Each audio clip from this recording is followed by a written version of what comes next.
my chickadees. Welcome to the back 40. I was late again today, but I'm here. I was over at Tammy's at Countrycraftcreations watching her. And I was like, oh Lord, so I had to run over here. How are y'all doing tonight? I went to sleep when I got home. Hey, Miss Beth. And I was going to lay down and take a nap. And I woke up at 8 o'clock. I took more than a siesta, I can tell you that. Hey, Jennifer. Woo. Okay. Well, let's start by marking this day off so I won't get confused. Uh-oh, I just knocked, I think, my scissors back into the Neverlands. I'm just going to have to move this desk kind of over because there's a little spot on the right side over here, and it's not big enough to get around and do nothing in. And I dropped everything off my desk into the floor. Then I had to struggle trying to get back there to pick it up. And, well, let's just say it's a wasted space. I need to fix that. Because, y'all, I need all the space I can get. Hey, Teresa. Okay, so we got that day marked. I'm going to set this over here now. Okay, I went back last night to look through, I watched the whole video again last night and read all the chats and stuff. And I saw some conversation about decorating and having trouble and stuff. And I thought, well, let me just go on. And hey, Miss Lisa. Let me see. Did I get everybody? I said, Teresa, hey, Miss Lisa, Miss Beth, Miss Jennifer. Okay, and I'm on live chat. Let me get out my ideal thing I had.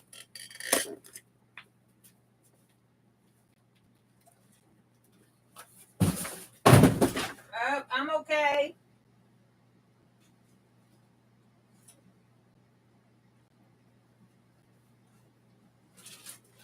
See, that's what happens when you move stuff.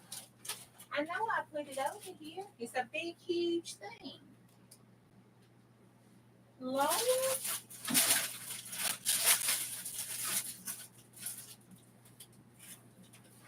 That's what happens when you got too many journals going on. Too many ideas that you want to do. And your hubby makes you try to keep stuff halfway straight. I should have been prepared. That's what I should have been. But no, I was too busy watching. Just watching. To come up with some more junk journals to do. Yup. Bless my heart. It's a damn mess over here. Y'all will not believe. I know I didn't take it apart. Lord. It's a whole big old journal. I'm okay.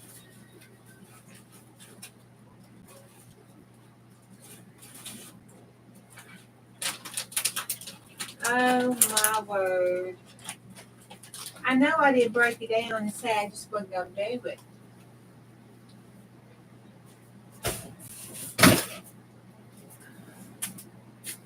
Y'all gonna hear hubby fussing when he comes through and sees this mess I done made. Cause I made a mess over here. A big old mess. Huh? Well, I guess we'll have to just start from scratch and make a new one. Oh my God, that's all I need to do is make a new journal. Okay. Well, that's all right. We can do that too.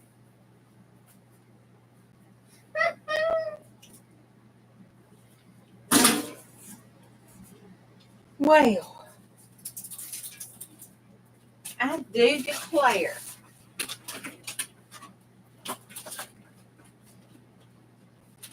Oh, here it is. I had got it ready. See, I don't even know what the hell I'm doing. Oh my God, didn't even know what I was doing. I had got it ready. Oh my God. Crash, I'm okay. Yes, I was okay. Hey, Marty. Hey, Glitter.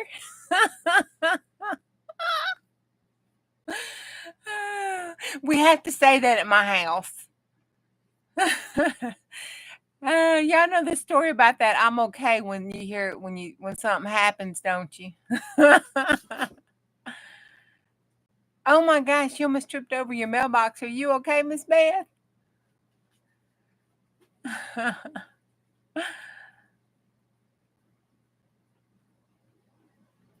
Yeah. Yep, I'm okay. I bet I have made a big mess. Hubby is going to have a crap. Oh no, Teresa got just so it sounds like you were having fun. I am looking for this journal that I had. Hey Dana. Hey Esther.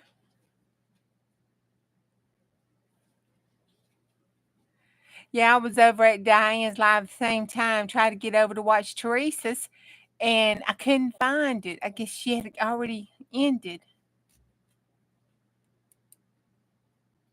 Yeah, you better paint that, get that out of the craft room.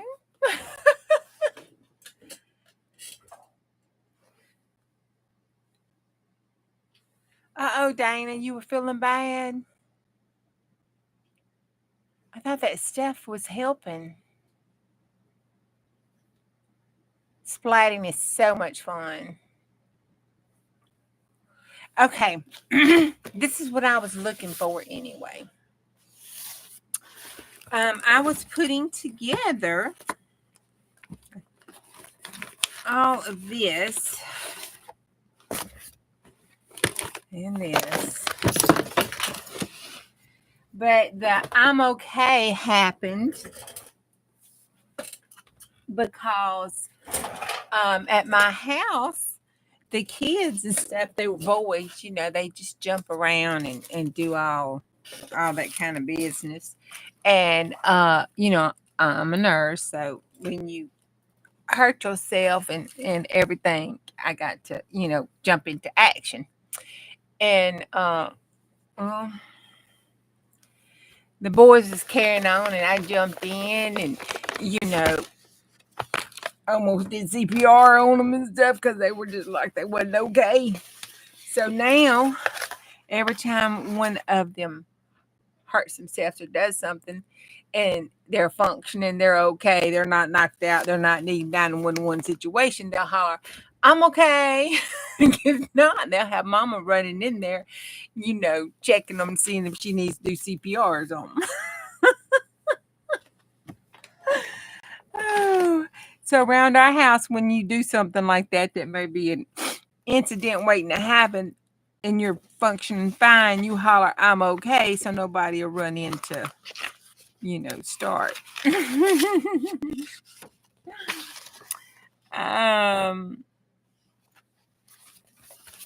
Oh, I have all kind of stuff in here. This is when I was, oh, this was Calvin Ball when I was doing some Calvin Ball stuff too. I tell you, I got everything just marked around. Well, what I was doing when I was reading chat last night, and I saw a conversation y'all were having about having trouble knowing what to do as far as decorating your junk journals. And hey, Tammy, y'all say hey to Tammy at Countrycraftcreations. That's who I was watching when I was late getting on live. She was doing this cute little mini book thing. And you know, she's doing it all real clean and stuff, and y'all know all them clean journals. But she had this cute uh Bella Boulevard kit, Mau Mau kit. Oh my God, it was so cute. It's in my cart. I had to stop, you know, shopping and get over here and get online. But it was so cute. So I'm like, oh, I gotta make a junk journal out of that. And then she has one rustic something. I got to go watch the video. And in my description, I put her link to her YouTube channel in it. So it's down in the description. And it's rustic. I forgot what she called it. Rustic something. What'd you call a girl? Rustic something. Oh my God. It would go so good with our cowboy journal. I got to go look it up. She's got a video. She don't have a kit, but she says she tell rustic and ribs. Well, it looked like it was screaming cowboy. So she has a video on it, and I got to go look because she gives you a list of the stuff you need to put on it. And I got to go hook that up so we can put some of our cowboys in it. Of course, she might ban me after she after she sees this live. But anyway, because this is like after dark situation. Y'all seen that Cinemax After Dark, Tammy? This is back 40 after dark. It can get kind of. Okay, so anyway, I was looking at the video last night and I saw where everybody was having a conversation about how to decorate their junk journals. And this is kind of like the ideals book that I used for Calvin Ball and was putting together. And then I have all these pockets and stuff here that I need to put into my ideals book. And y'all know I got that really big, huge ideal book. And it's just like too big. I mean, it's got a lot of cute stuff in it and everything, but it's just too god awful big. It's one of them big old coding books. It's just too big. Plus, it gives me, code nightmares. So I thought, okay, we'll put it in here and we'll use this one. Now, this junk journal here is the Midori style. I Midori styled it, and I made it huge. It should have been big. Oh, Fat Daddy, you scared me. It should have been bigger. Come here, Fat Daddy. Now, come here. Let me show Tammy you. Come here. Oh. Here's my Fat Daddy. He's a ginger kitty. He owns the house. We just live here. Oh, what you doing? Get down. Get down now. Thank you for making an appearance, little movie star. Okay, so we can add more signatures to it to make it bigger. But I thought we would look at it and talk about ideals and how to do things to come up with some ideals and do that. I know Fat Daddy is something. He is something. Crafting after dark. Yep, we crafting after dark, talking after dark, everything. Oh, full disclaimer warning. My disclaimer's in the description, but this is back 40 after dark, where adults are unsupervised and we play in the craft room. There may be some candid language. There may be some innuendos. There may be some running with sharp objects. We just never know what's going to happen on the back 40. So thank you for stopping by and visiting and staying some time with me. But be forewarned. It's fun. All in the name of fun. Hey, Daddy, get down. You just scratched me. Whew. He's trying to get back up on the table. That was a mistake tonight. Okay. So, we have all of these things that I still have not put in here. And then I was thinking, okay, well, they need decorating. They need to be put in and designed. They need some help because most of it is when I was doing Creative Nana's book page challenge. And I think some of this was Kathleen Mowers. She did a book page thing one time. So, I mean, it's just all kind of stuff in here that I was doing. And it needs to be put on pages and decorated and stuff. So one of the things that I do, because, I got 18 gazillion different things going on and things that I can put in my junk journals, supplies I could play with. I know, isn't that bird cute? What do we do with the birdie? You're talking about this birdie here? It's somewhere in here. It should be a couple of them because I love those birdies. That was, I even have some of them that I made. And I just covered it with book paper. See, I always put Sissy in my journals. That's Miss Dale. I don't know where it went to, but anyway, we'll find it. It's in here. It should have been a couple of them. But Rebecca had made one, and I bought several of them. And I was doing a scrap buster, and I thought, oh, I could make me some book page paper ones because hers are fabric. And I thought I could make me some book page paper ones. So I started looking at how she did it, and it's not exactly like hers. Hers are prettier than mine, but or at least I think so. But anyway, I made it. And I like them. They're cute with the book pages. And I put brads on their wings so their wings would be movable because, you know, there's our chickadee. That's how I roll. So, anyway, I thought, okay, let's get a list.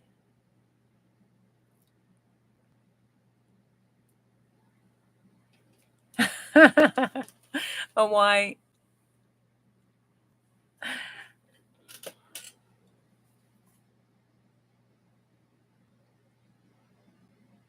No, I don't. Hey, Cheryl.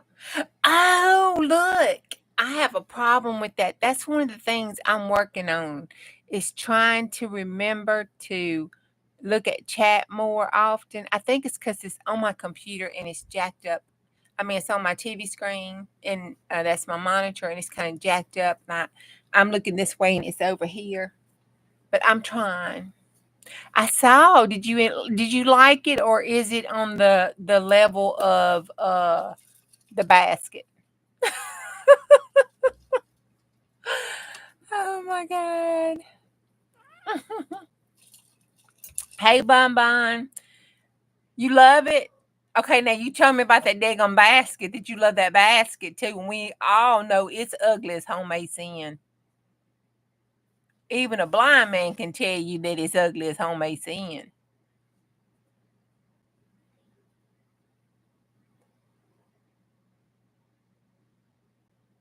I sent Miss Cheryl a journal.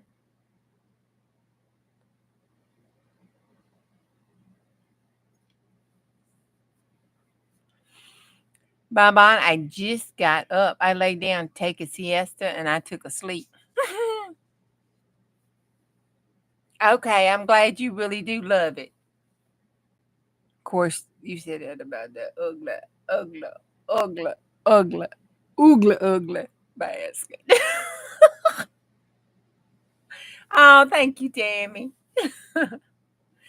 Okay, so let me see. Miss Esther said, Cheryl, hey. Make sure I ain't missed nobody else since I got caught up in trying to look at this. Hey, Gypsy, how you doing, girl? I said, hey to Bon Bon and Marty. Okay, I think I'm, uh-oh. I think and glitter. Okay, I think I'm caught up.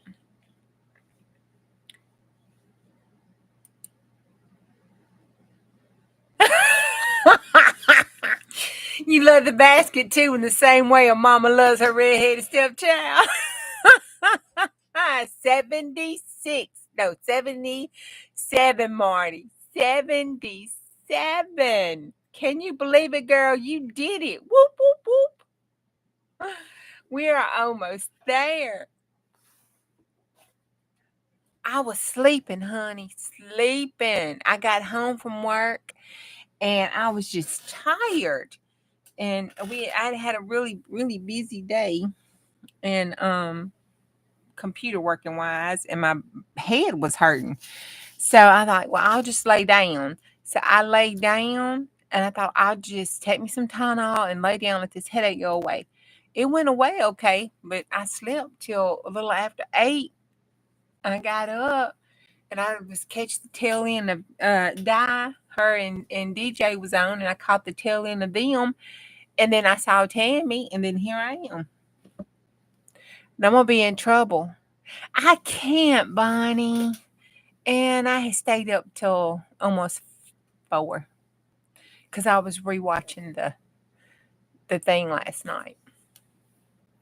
You thought last night was 77? Uh-oh. We might be 78. I better go back and pay attention. No, because I think I circled it out. I'll check. I can't ever keep up with it because this is every day in a row. And they start running together, especially when you're staying up too late.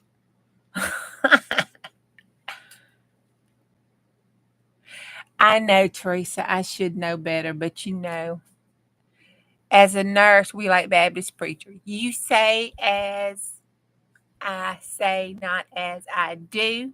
You do as I say and not as I do. That's what. Okay, so we all squirreling tonight. Just squirreling. But the whole thing was about this decorating these books and these things. So I thought, okay, well, how do I do it? When I go and 32 years so far for me. I'm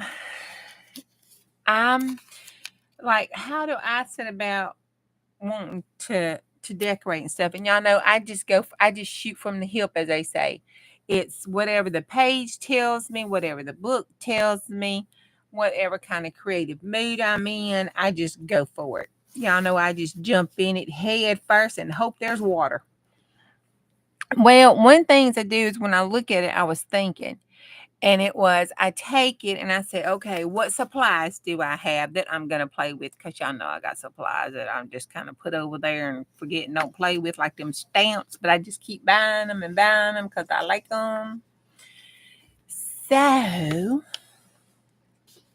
I think, okay. So I listed all my supplies. So if you're having trouble with it, you can list your supplies. So I said, okay, let me see. I have a gold pen and a black pen, so a pen for outlining. I do my embossing powders and my other powders. I do paints and inks, which that should have been first because that's really all I like doing. Paints and inks. I do sandpapers, stamps, the rub and buff, my texture paste, my punches. I like to frame up my work and draw frames and put on frames. Sewing, kinda sewing. Mark making, buttons, edging, fabric, lace, ribbon, seals, beads, brads, and clips. So that is that's Country Creations. When I was watching, I made sure to write down so I got her page. And her website is Countrycraftcreations.com. And they got a sale on some of their film packs too, just saying. I'm gonna go check it out. Let's see.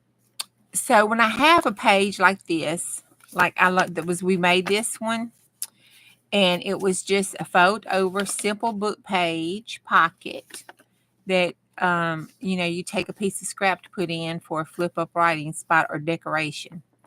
And to decorate it, all I did was just add stamping in different colors. And I did the two colors, the Lost Shadows and China, I think. And I just did the stamping on it. And that was a plain and simple but cute book page pocket.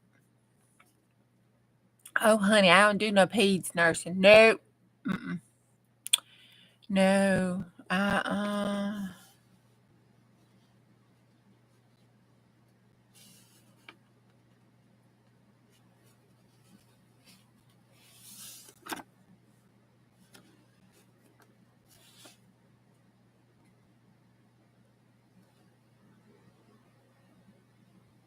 Yeah, it does feel that way, don't it, Marty?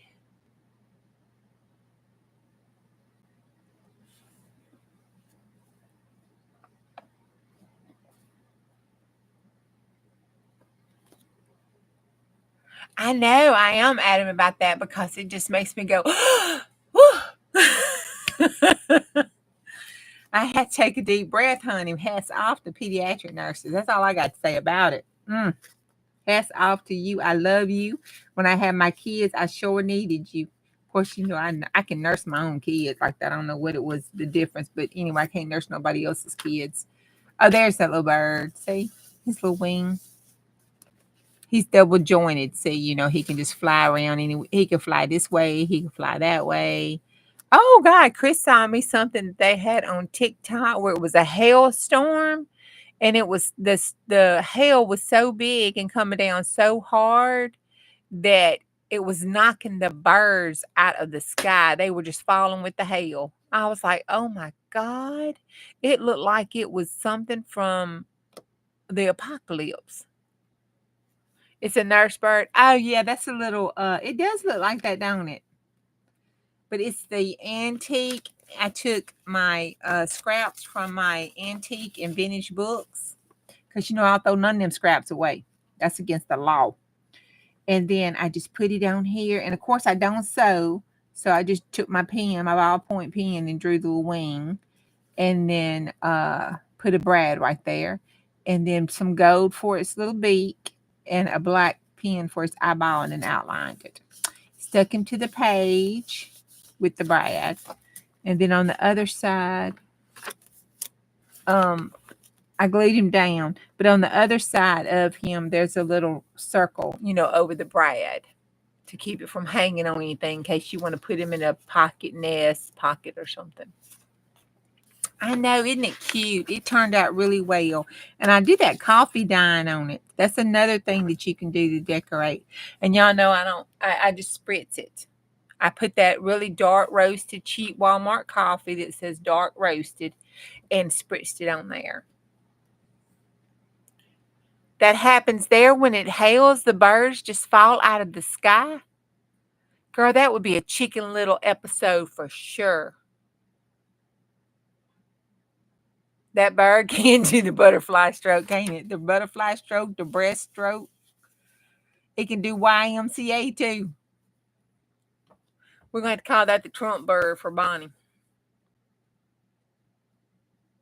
Your issues, Gypsies, is how to put in signatures.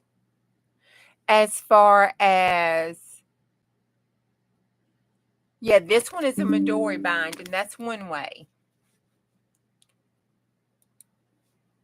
And then, close that off. I kind of like that because it takes me back to my 10 days for my Planner Girl days. But I like that because my brain says it's okay.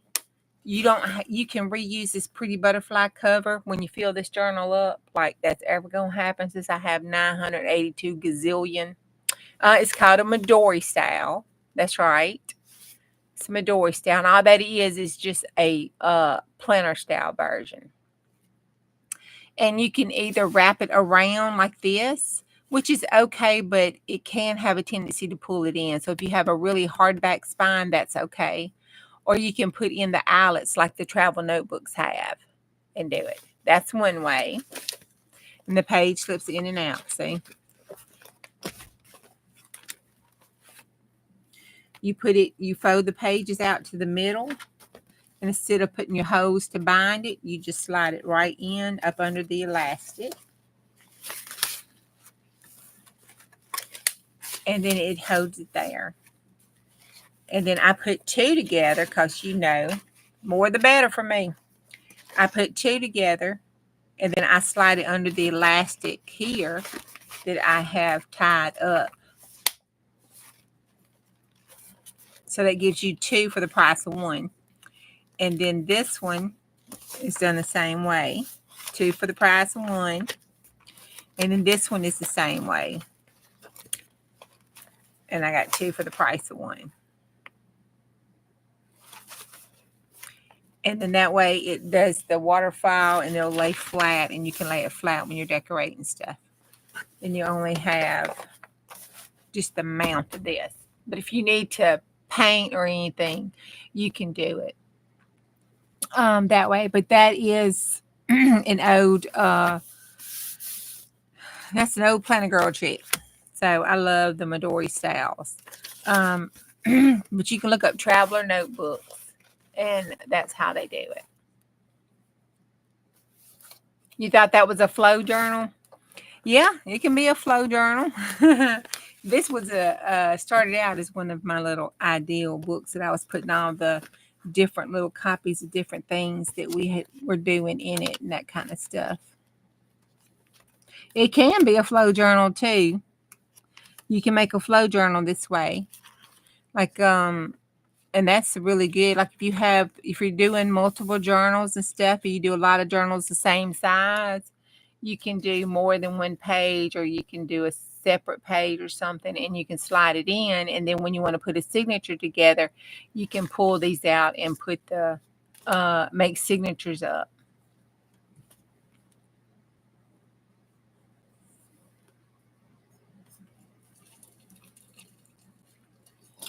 Yeah, as far as I know what a flow journal is, you can have a flow journal and have a whole bunch of different types of flow. Hey, Di, you can have a whole bunch of different types of flow journal. But the idea of a flow journal is the items inside it flows from one thing to another. And you can have a stationary spot to put everything in and decorate it while you use it. And you can tear stuff out of it to use, if you have like an ephemeral scrapbook thing, or if you're doing a signature flow journal, you can take the pages out to put in your signatures. There's a napkin flow journal. I have one of those y'all saw where you put your napkins in ready to use, and you can take your napkins out and use them wherever else you want to. So there's a lot of different things.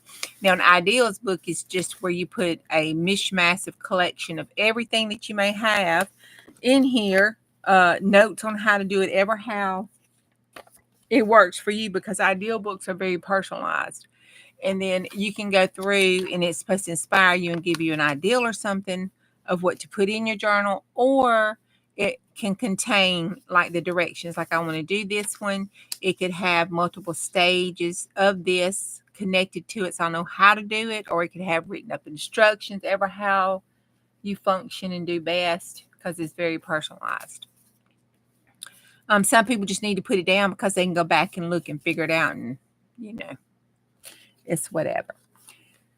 So that's that. You can bind your Gypsy. You can bind them by doing sewing, and there's a gazillion different sewing techniques. Me personally, I'm just simple. I like the 3 pamphlet sewing technique. It's what I first learned junk journaling and sewing with and everything. And even when I did the planners and stuff, it was either the 3 whole pamphlet or stapling, or happy punching, and then you can glue them in. You can staple them and glue them in. It's a whole bunch of different stuff. And I do it according to what the book calls for and how I'm feeling and what I want to use the book for. If I want to do the art journal where it lays flat, I like the one that Natasha did with the no-sew, where you glue it together so you can open it up and it lays flat. Or the accordion where there's no binding and you make the whole thing accordion. Those are my 2 go-to art journals I like to do. Basically because I like them to lay flat, and I want to be able to make a mess and not have too much of a problem. And I want to be able to take,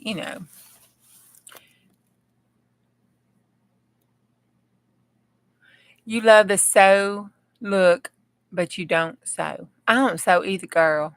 I don't sew either. But you know what? Here's some sewing and stuff. The best thing is I bought me a cheap sewing machine.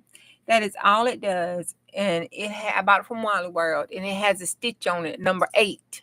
It's the zigzag stitch.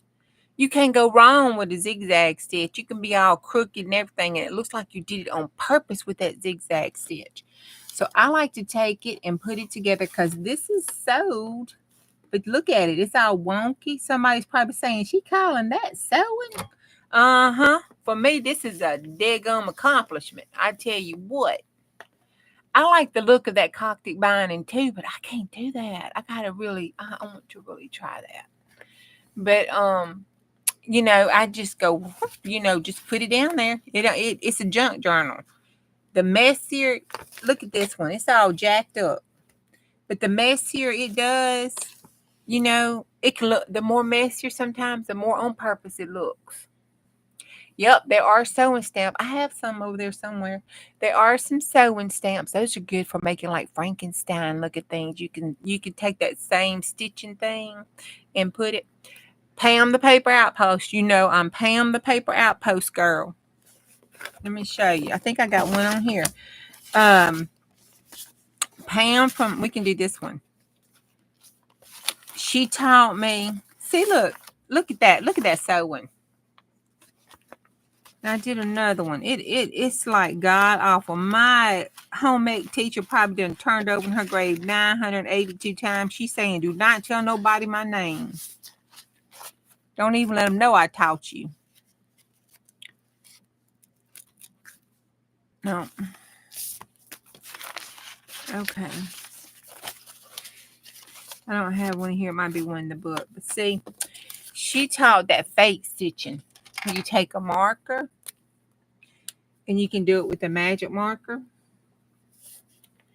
And you can go through and do like the zigzag.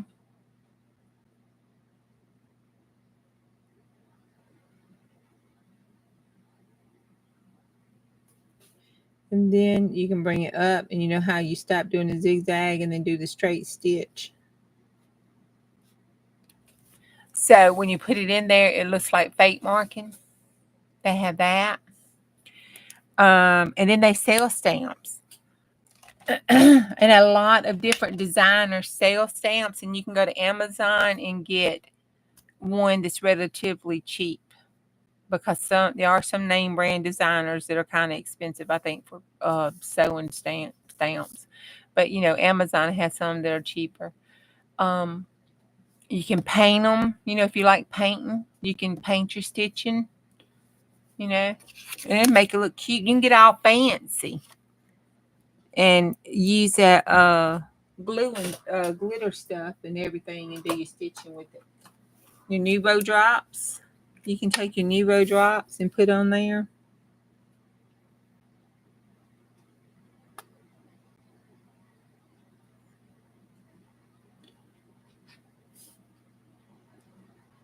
Over top of your written. See?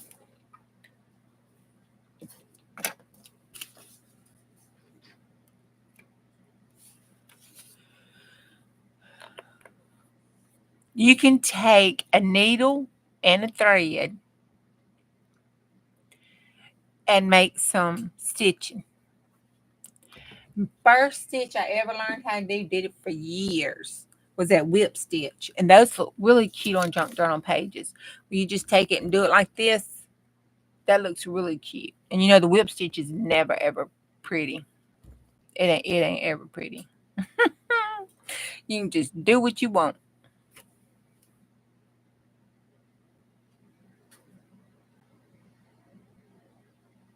It's against the law not to have an upside down page in your journal. That's what I say, because that's all already. There's always an upside down page somewhere. That's a good law to have. Bonnie says it's against the law, and she'll send the popo after you if you don't put thread in your buttons. That's right, Jersey. It is such a wonderful community. Everybody helps everybody, and they are so friendly.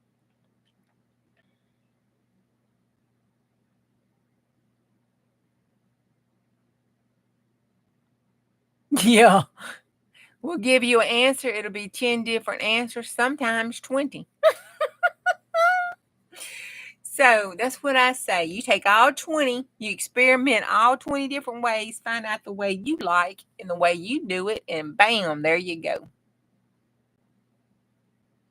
Yeah, I stuff them in a tub, and then the hubby says I got to get rid of them. Must have threads in your buttons. Yep, you got to have threads in your buttons. You just got to do it. And if you forget, fake it.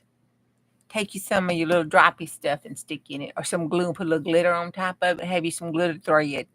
They'll never know.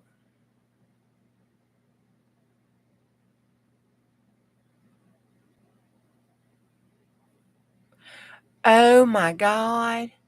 Yep. Okay. Somebody better translate. Oh, somebody tell her, do not cut my subtitles on. Somebody please tell her. Oh God, don't. It's bad. It's bad, y'all.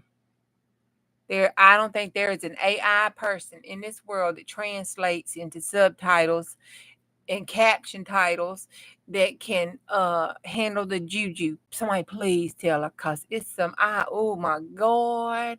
It has me saying all kind of stuff. If you want to have a laugh, you just cut them on, sit back, get you a drink, and try to read what it thinks I'm saying. Oh, it is freaking hilarious. Oh my God, it's so funny. Oh, and do not think you're gonna put that thing on what is that? 2 times the speed. I better set this over here. Y'all know I get messy. Let me put this in here. I pulled that off something. Look, tore it off. Put it in here. Let me set this up here so it'll dry without getting everywhere.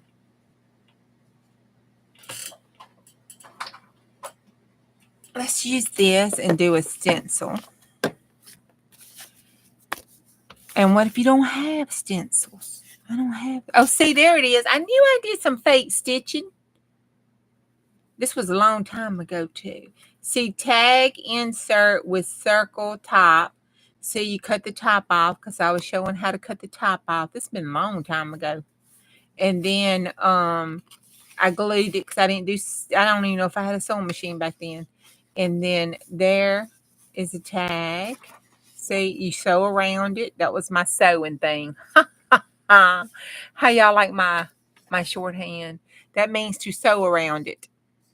Okay, that means put a brad in it after I sewed around it. And then that's a journal page. And then that slides in between your 2 book pages here.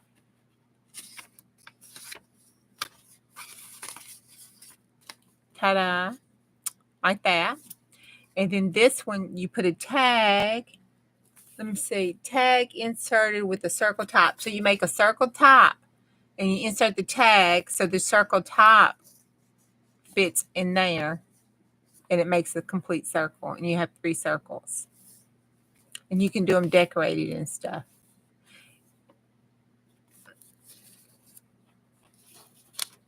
Let's find one. That's an envelope. Let's find a pocket. That's a side tuck. See, just all these. Here's a pocket. This is a Kathleen Myers fold here. I was making and I'm trying to practice her folds. She does them so pretty. That's white. There you go. Hey, Stephanie, how you doing, Goldie? You doing good tonight?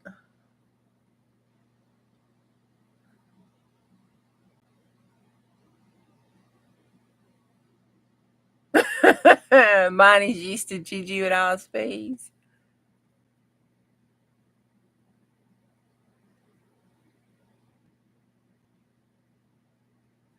Wait a minute. What? Marty married somebody in prison? Oh. I see what you're saying. It does look like that.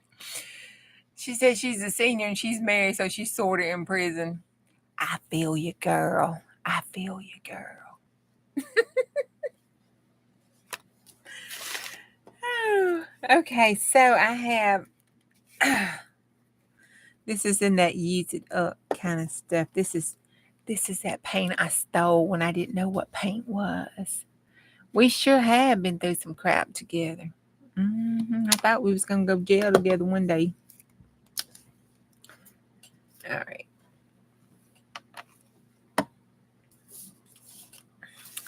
So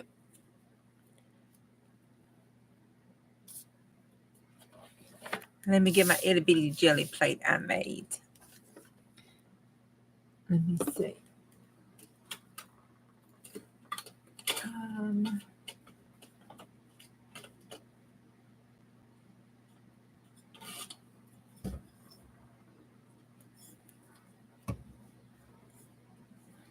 Okay, look at that crochet hook. And it's wooden. Not a big thing like I crochet. But it's pretty. It's a pretty hook. Yep, it is.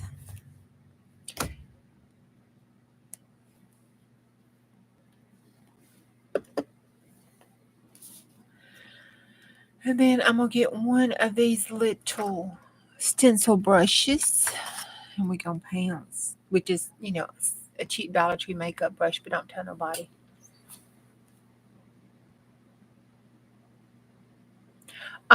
Jersey. You need to go over and watch Miss Beth. I call that a romper room. I love going to Miss Beth's. Can't believe I slept through it. I'm going to go back and watch replay.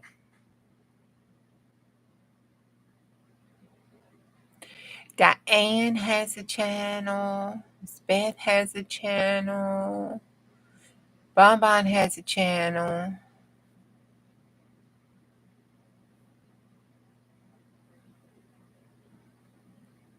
Did Cindy come in? Oh, hey, Cindy.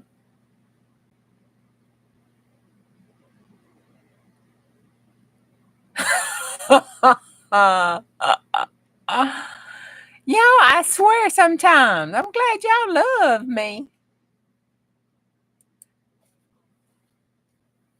I'd hate to see it if y'all didn't.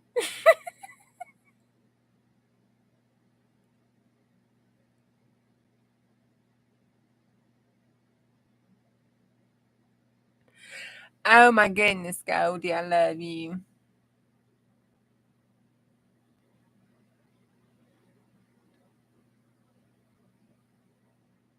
You just don't know when? Okay. Will you let us know so we should be sure to keep you in our prayers and put you on our warrior prayer list?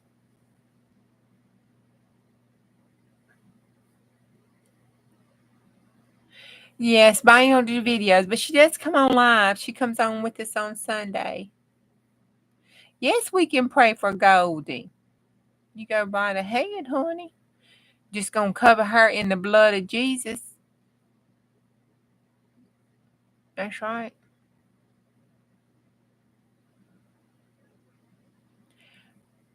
I know you are, sweetie.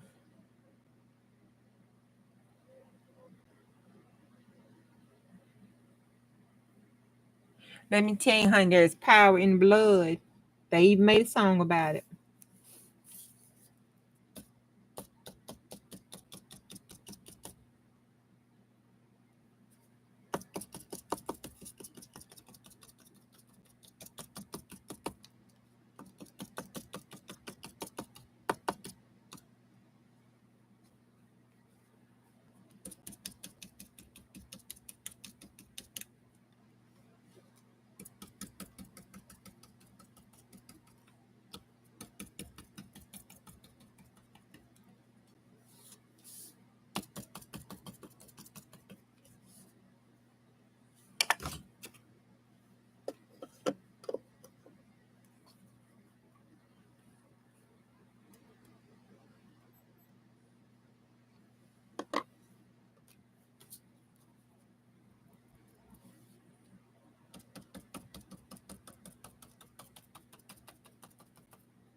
That's right.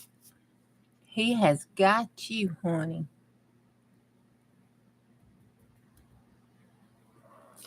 You just claim it and walk it.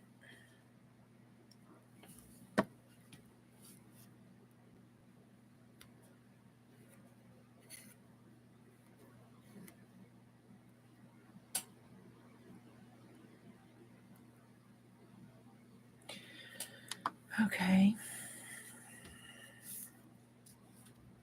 I like these 3 colors. Probably because I stole them.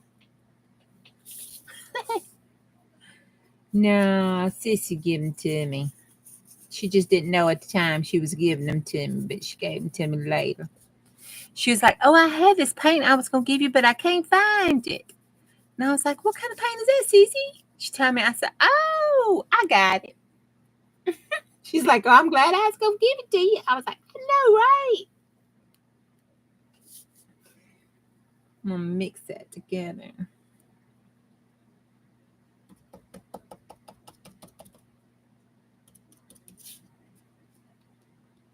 I'm just playing, having fun, decorating, showing that you can just do whatever.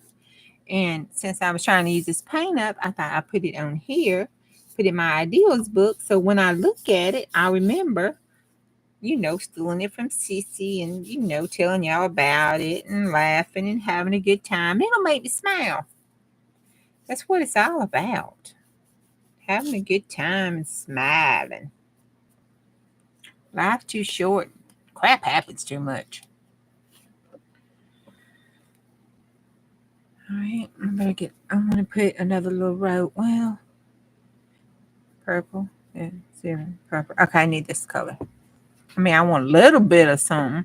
Looks like I was trying to do something on purpose and not just, playing.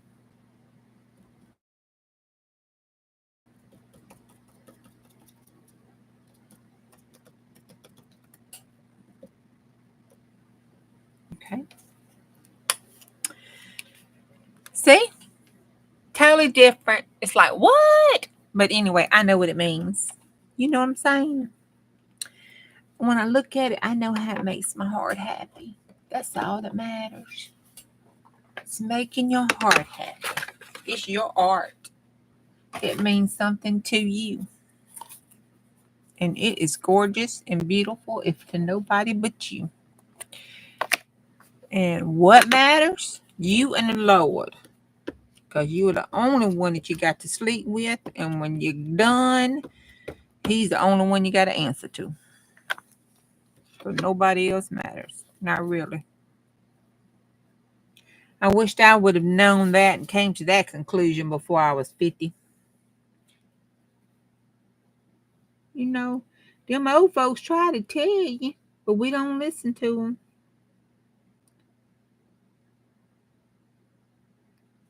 I can't say.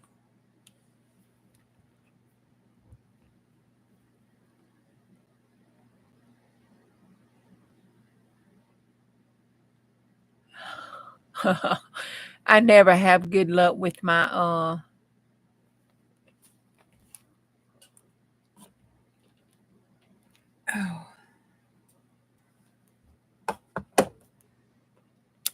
See, that just simple and pretty. Simple and pretty. And it has 4 memories right there. Look at that. Look at that. Yes, Lordy.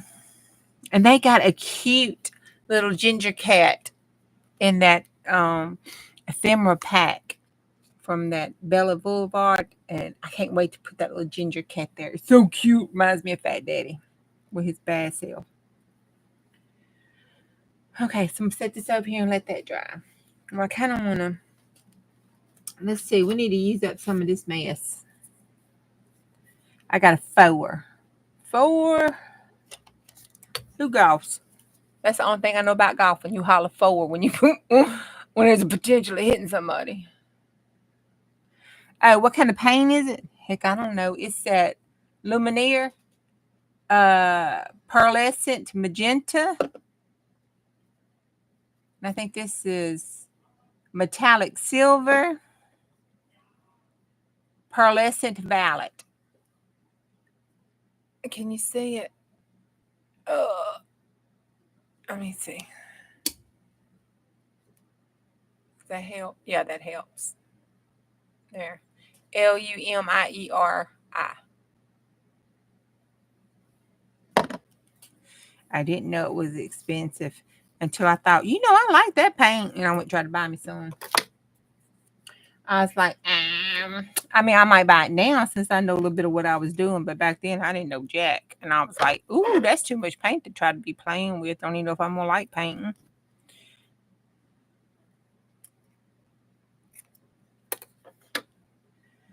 I'm like, Sissy's an artist, not me. I might not like it.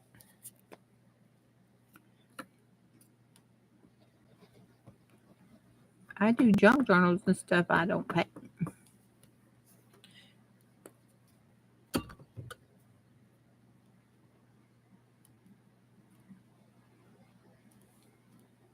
There we go.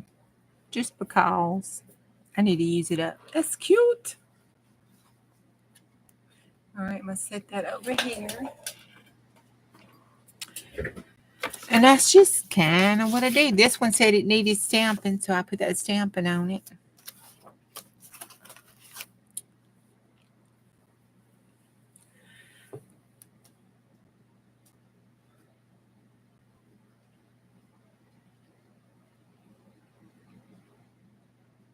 What you got?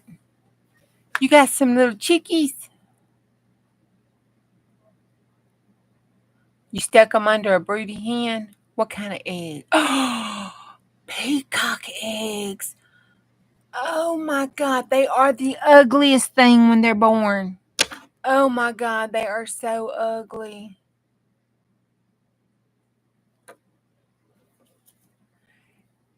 They are the ugliest. They're cute now, but they so ugly. I hope she's raised some chick. Okay.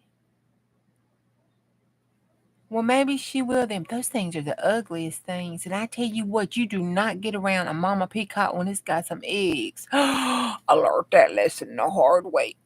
Mm-hmm. You should have seen old fat Juju running. That peacock woman did not play. I had to get between them two. Oh, it was funny.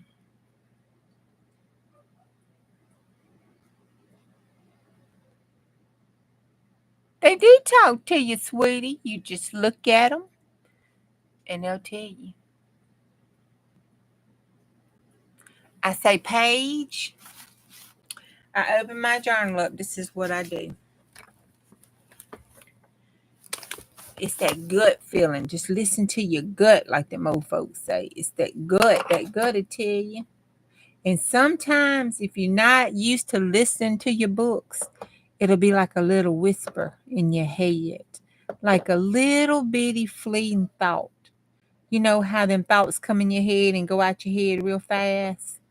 That's what it'll sound like.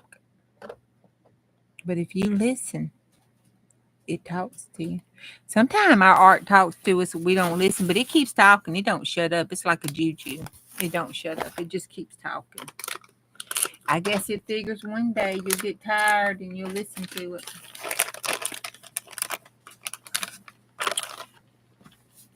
So, Jennifer. No, don't listen hard. That's the problem. You're overthinking it. That's probably the problem. You're overthinking. You can't overthink it. Because when you try to listen and overthink of it, then your little brain says, books don't talk, silly. Only crazy people think books talk. Hey, Cindy. So you just open your book up, flip it open. I'm reading it, but I'm ignoring you. There's a difference, Miss Cheryl. When you talk about that ugly, ugly basket, I just ignore them comments because it's ugly, ugly. It's ugly, ugly. I see you putting that in there. But I'm being a good girl tonight. So you just open your page up. Here's a blank. Well, no, that ain't really blank. I don't even know if this book got blank pages. Let's go to the back. Up here some. Here's a blank page right here. There we go. Here's some blank pages. You just open your page up. You look at it. And you think, what am I going to do, Paige? What do you want? And then the first little thought pops in your head. You run with it. Just run with it. And I'm thinking, that page we decorated. So you just take it, and I think, okay, it wants to have this. Sometimes stuff will just jump on it like it does, you know. Something will fall down, look real good, and like, oh, it's got its home. And I'm thinking, okay, now, do I want it on this side or that side? And then you can put it down. And I like to put it here. And then I say, okay, page, do you want to be flat on the page so you can hold a bunch of stuff? Or do you want to have a pocket in the back or a pocket on the side? And I'm thinking, okay, we want to be just, it wants to just be flat down. And it wants to be flat down, but it wants to have some lace on it. It says it needs some lace down here because it's trying to be pretty. You know, this is a girl at the end of the trailer park who puts all the makeup on, like Mimi that we were talking about the other night. In one of the other places. But so it needs some lace on it because it's trying to be frou-frou. See, don't it look like it's trying to be frou-frou, but just ain't quite making it.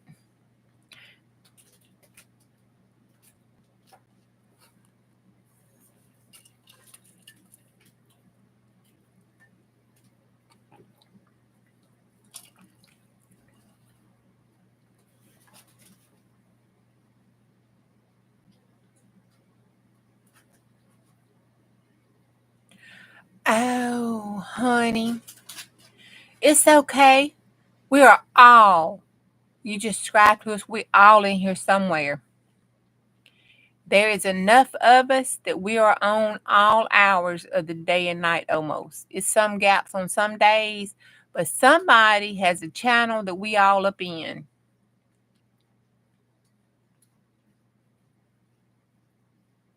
See, Bonnie will see you at Lindy. Some of us go over to Lindy's, but I'm usually driving when Lindy is on, or I'm trying to get off to go drive when Lindy is on. She did do. Oh my God, she did do pink frou-frou tonight, y'all. If y'all didn't see Diane, y'all need to go over there and look. The girl did pink frou-frou. I like to. I was pinching myself. Look, I got a bruise. I was like, am I sleeping? What is going on? I done woke up in the damn twilight zone. I was scared. Scared. It had me scared. I'm like, honey, what day is this? What time is this? How long did I sleep? Am I awake? Diane is doing pink frou-frou.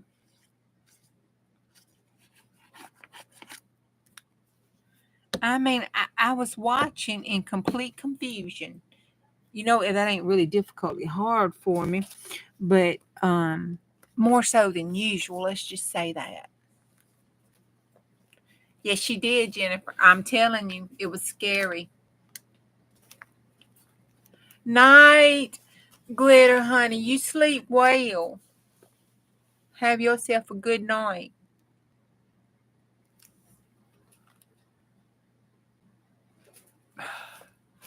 I don't know what's going on with Diane, y'all. I think we need to call the Australian Popo, and go get them to do a wellness check. Something is going on over there. I don't know. Something. I don't know enough about Australia. They have lead in the water. Maybe she done got a hold to some lead buildup or something. And there's something's going on. The girl is talking about flowers and lace and frou-frou and whew. Now it was cute. Y'all go look. She did a good job.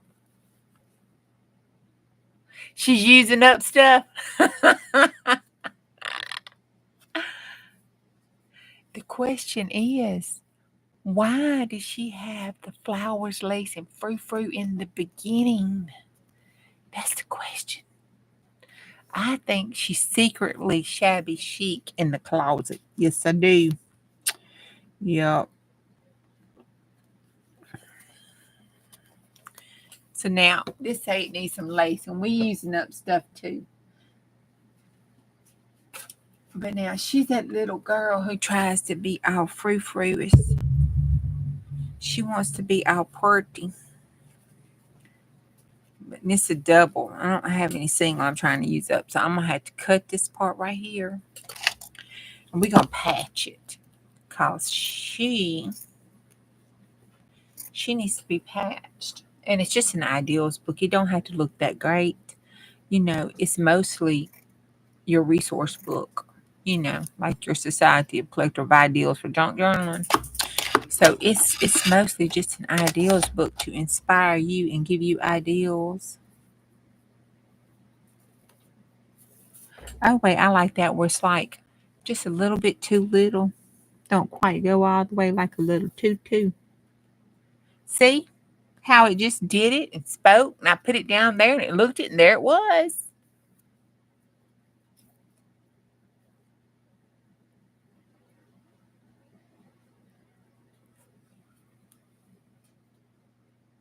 Hey, Create Girl, how you doing?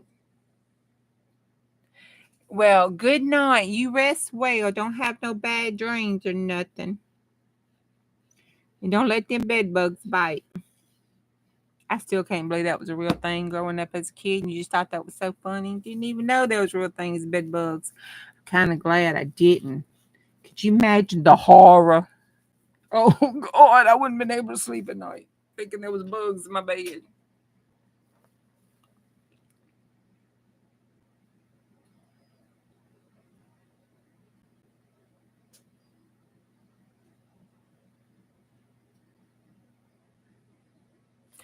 Okay, I'm lost.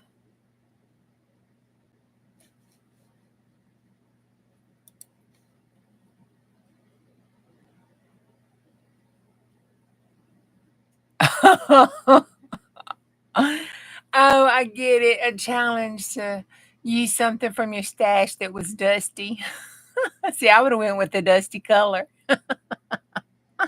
I got a lot of stuff that's dusty. I live on the back 40. I got supplies I used yesterday that's dusty.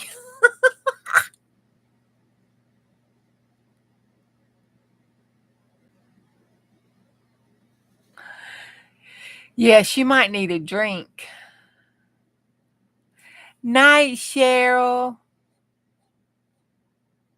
I love you. But I was ignoring those comments about that ugly, ugly, oogly basket. Because I just cannot. Oh my God, I'm going to sneak in. If I wasn't afraid Mr. Sheriff would shoot me, if I wasn't afraid old Louis might shoot me or the dog might eat me, I'd sneak in and steal that basket back. Can you see it on the news? Juju gets shot for trying to steal a basket from a Happy Meal.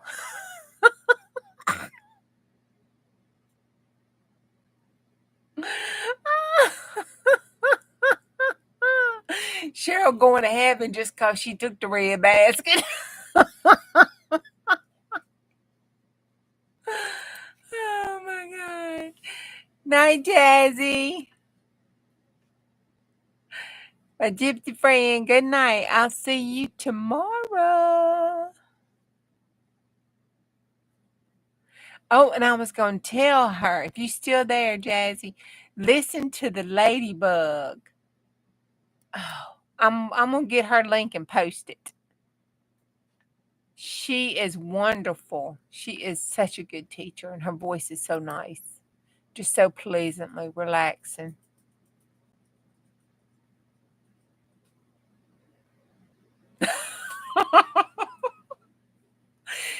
Oh my God, Cindy, you're Giovanni. Dusty, is that the name of the person that's taking you hostage? That's some of that information we had. Rest her soul. Bless her heart. She passed on now. Um, but my first child and we had codes. I'm not saying what the code word is because, you know, it's still our code word to this day. But we had a code word.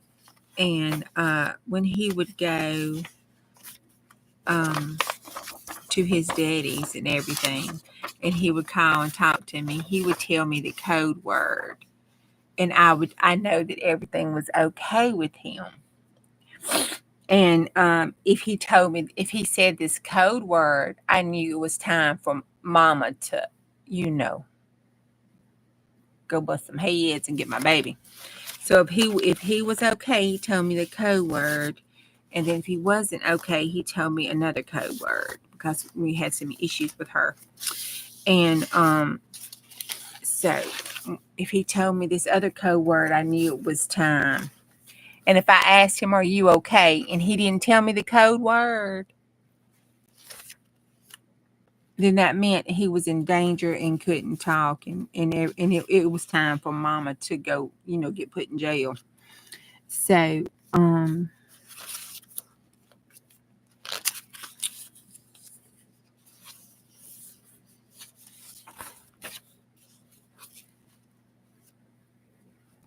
that's what Diane's doing. She really ain't making it a dusty thing. That's her code word. She's doing all this stuff because somebody done took them for hostage. That's her code. When she get to making that shabby chic stuff, that's her code for help me. I ain't right. Something going on. They done sent me to the down under.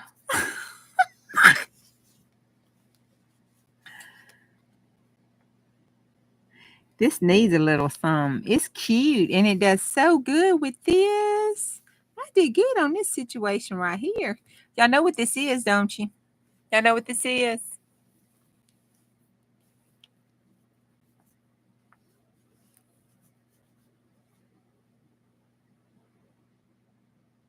Oh, I did see it last night, and I was gonna try to get on your live stuff and answer you, see if you were live today, but work was so crazy. They're not twins. They're 17 months apart. And they're twins because my first baby has 80. Well, the middle baby, he has ADD, and he was having some chalexia and dyslexia and some other stuff going on. And the private school he was going to did not recognize it, and he was not up to grade level or to par. And when we changed schools, I held him back. So that's how he got in the same grade as his brother. Best thing we ever did, cause he is so smart, does make such wonderful good grades and everything now. That was the best thing I ever did. And it was not his fault, it was the school's fault. It really was. That was a waste of my private school money.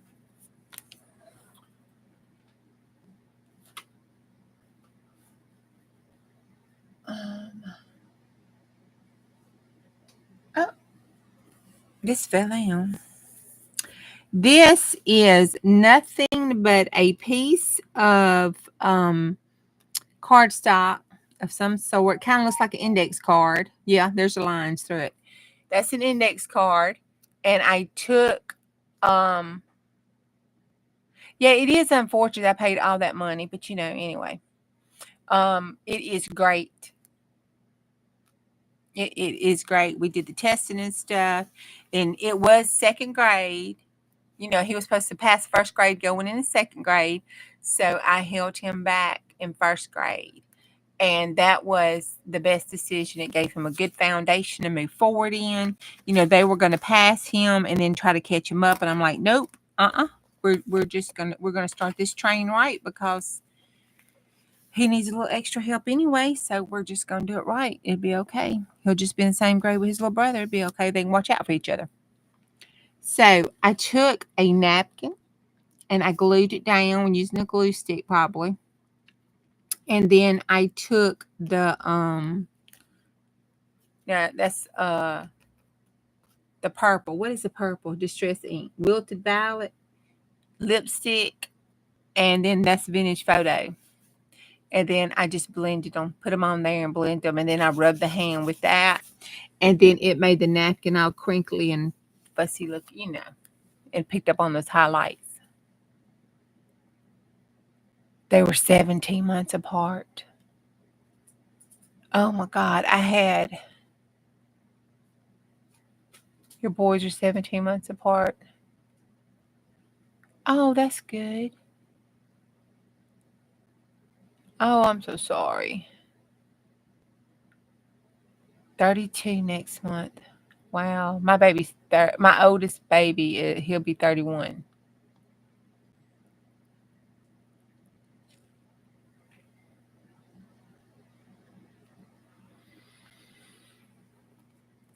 And like I was telling Miss Vicky, I just have no words for that. I just, oh, I mean, because anything you say, it looks like it just be, I mean, now it might be okay, but when things like that happen, it just seems like it's just all goober stuff, you know, and just, I can't imagine it. I just don't know how I would breathe or walk, or I'm sure God would help me through it, but my head just won't let me understand it. Okay, I like this little bird. It needs a bird. Talking about those birds, so it needs a bird. But I want that bird. That bird's gonna stamp with a whole bunch of other birds. And I don't want them birds. So we're gonna have to try to see if I can get just that one bird I want.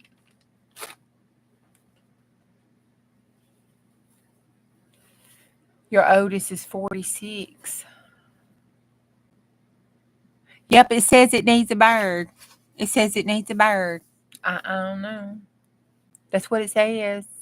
I can put a bird on it. It says it needs a bird and it wants this bird right here.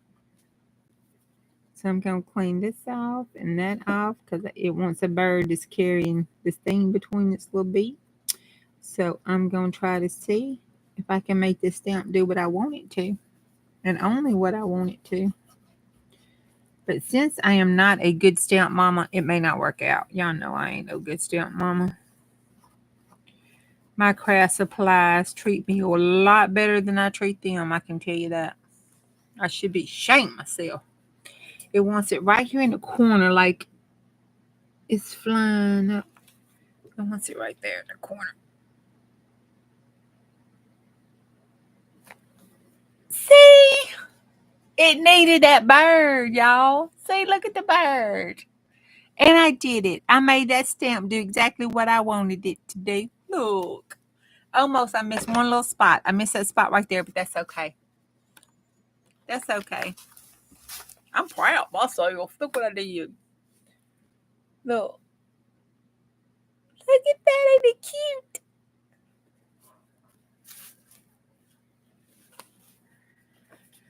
That's so cute. That's just a plain, simple little corner with the napkin written no a white. You know, I had those white layers I needed to use up. That's right.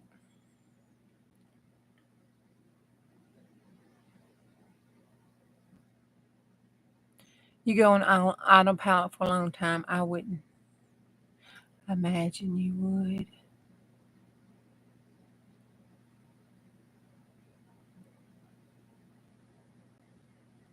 It still has to be hard though. My heart goes out to all you ladies who suffer that. Because I know what it is. I lost 2 children, miscarried wise. One of them, I was young. I barely knew I was pregnant. It was young in our marriage. And the second one, I was in my first trimester. And I know how that feels to this day. So I can imagine actually having them with me or carrying them full term or anything like that. All right, this one, I'm going to stick here. That's what I thought I'd do tonight anyway. You know, let's just get back. Follow me. Follow me. Don't lose yourself. Come with me now. Grab a hold. That's what I thought that I would just do tonight is that's some more of that.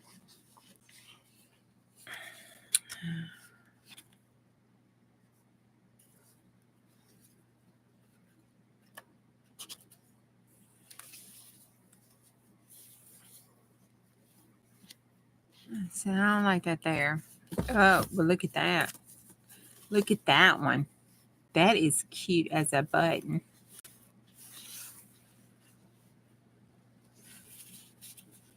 I don't want to fold it down. This is not made to be folded down. But it says it needs something.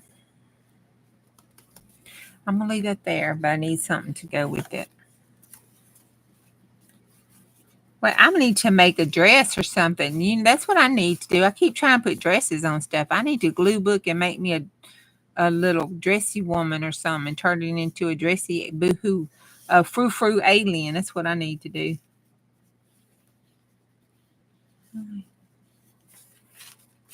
Okay, like that. I could put it behind. I like that. It keeps hollering on top. But I was wanting to put something. And I think we ought to put some flower stuff around it.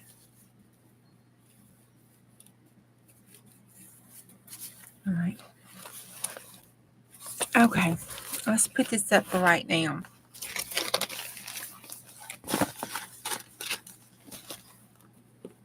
This is what we need to put these up.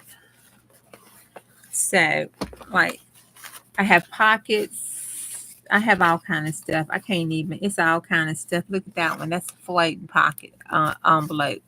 I just got all kind of crap in here. So I need to just stick it back in here. And I thought we'd work on that so I could get that done. And then I'm going to put this in here. But for those that were questioning about having trouble with decorating, just take a list of your supplies, or it don't have to be just your supplies. It could be things you like doing, and write it down on a Post-it note or a piece of scratch paper, and then put it in front of you. And then when you're doing something, just look up there and say, okay, do I want to put some embossing powders on this and emboss this? Do I want to do this? And just see what your gut tells you. Is that coming to you, Angie? I don't know. You won't give out your address. I can't send nothing. I mean, there's that song with you, woman, but I don't have them kind of powers. Let me set that down. Okay, it is an hour and 22 minutes. But I do want to do something else. I want to play because I've been asleep. So I do want to play. So after we do our story, if you want to hang around and play, give me some ideas on what to play with. I think I might do a little glue booking. Or who knows, I might need to just shut this down and go to bed. Which I know I ain't going to do.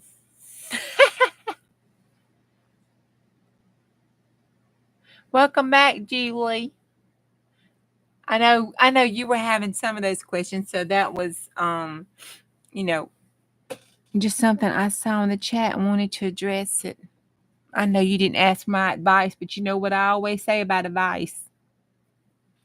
Opinions. Where is the book? I thought I set it up there, but it's not. It's down here. I'm going back under the desk.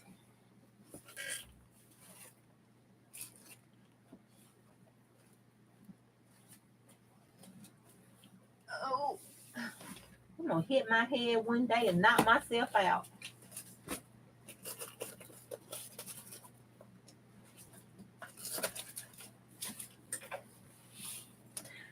Oh, I just know it. I'm going to hit me on my head and knock myself out. Miss Molly is 16.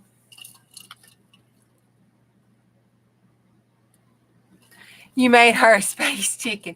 I played with that space chicken today. Yes, I did. I did. Mm-hmm. I made it. I cut out each little space thing and glued them on a little card during lunchtime. I sure did.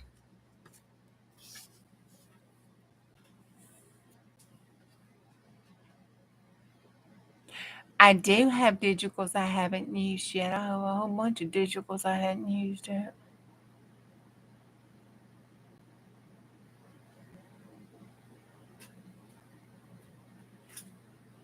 Yep, she made a space chicken. I showed them. I think I got one over here. Hold on. I put it in our book. I'll get our book out and show it to you. It's a chicken in a... Look, there's our squirrel.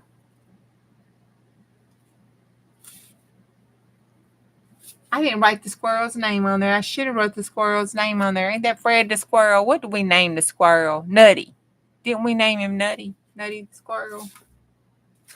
Y'all probably telling me I'm nutty. Okay, I think I pulled. Oh, wait, here. Here we go. I stuck it up here to put in my chicken book. I need to put those in books. There. That's one of them. I cut out. Look at that. Look how I fussy cutted those little bitty things right there. I first cut little bitty spaceships and put them on. This was some of that scraps I had that I need to throw away. So I pieced the scraps together, and then I took the little fussy chicken and I cut out. Those were in the background of the one we used. And I cut them all out and stuck them on there to go in our chicken book. You just said you wasn't going to make me a frou-frou alien. Of course you're going to make me a frou-frou alien because you love me. So you need to make me a frou-frou alien. I don't even know what that is. I thought you said you were having spaghetti bologna leftovers.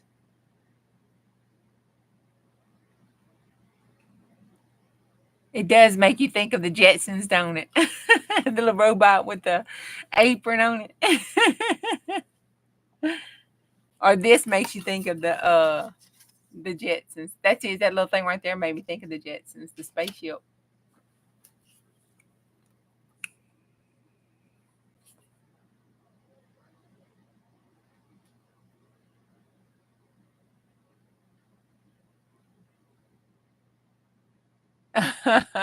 Hey, spaghetti bologna sounds good. I'm sorry.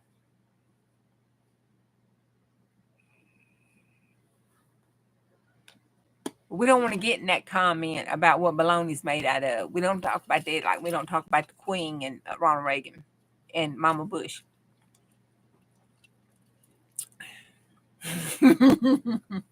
Just like Spam, the other white meat.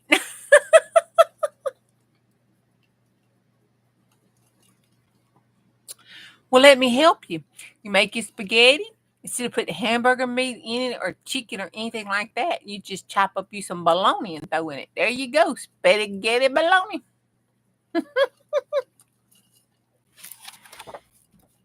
Okay, somebody got to give me a number. I've never had it, though. Don't think I've eaten spaghetti bologna because I had to have my bologna burnt with mustard. Spam is not disgusting. You just ain't right. It's good.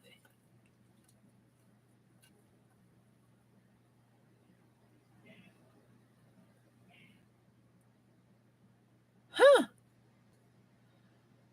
I don't know anything about that. That does sound like we might need to try that. Oh, hush. Spam is good. That is the po man steak. Don't talk about the po man steak. Somebody give me a number.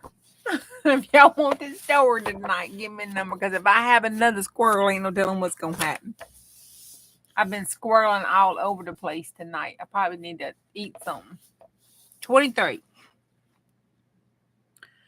Oh, 23 is the Goose Girl. This is going to be interesting. Let's see. How many pages is a Goose Girl? 5 pages. That might be a pretty good story. Because them little 1 and 2 pages have been too good. I'm just saying.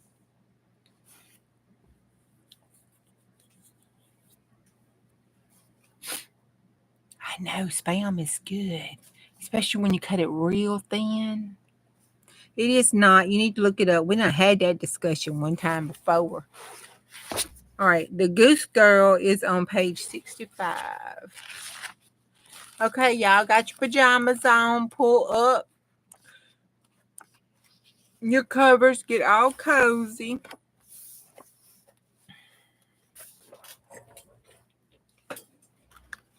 Get your drink.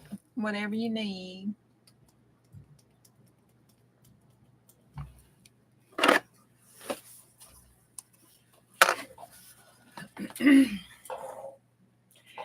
The Goose Girl. Oh,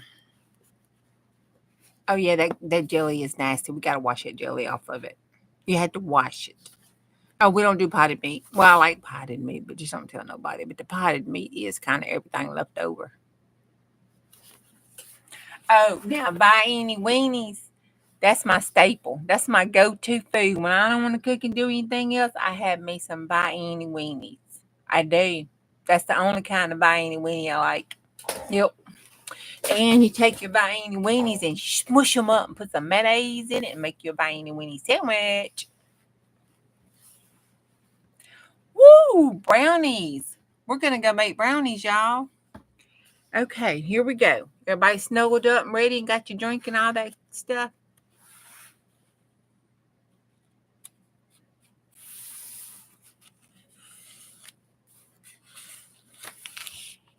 Yeah, it's got its own sweet.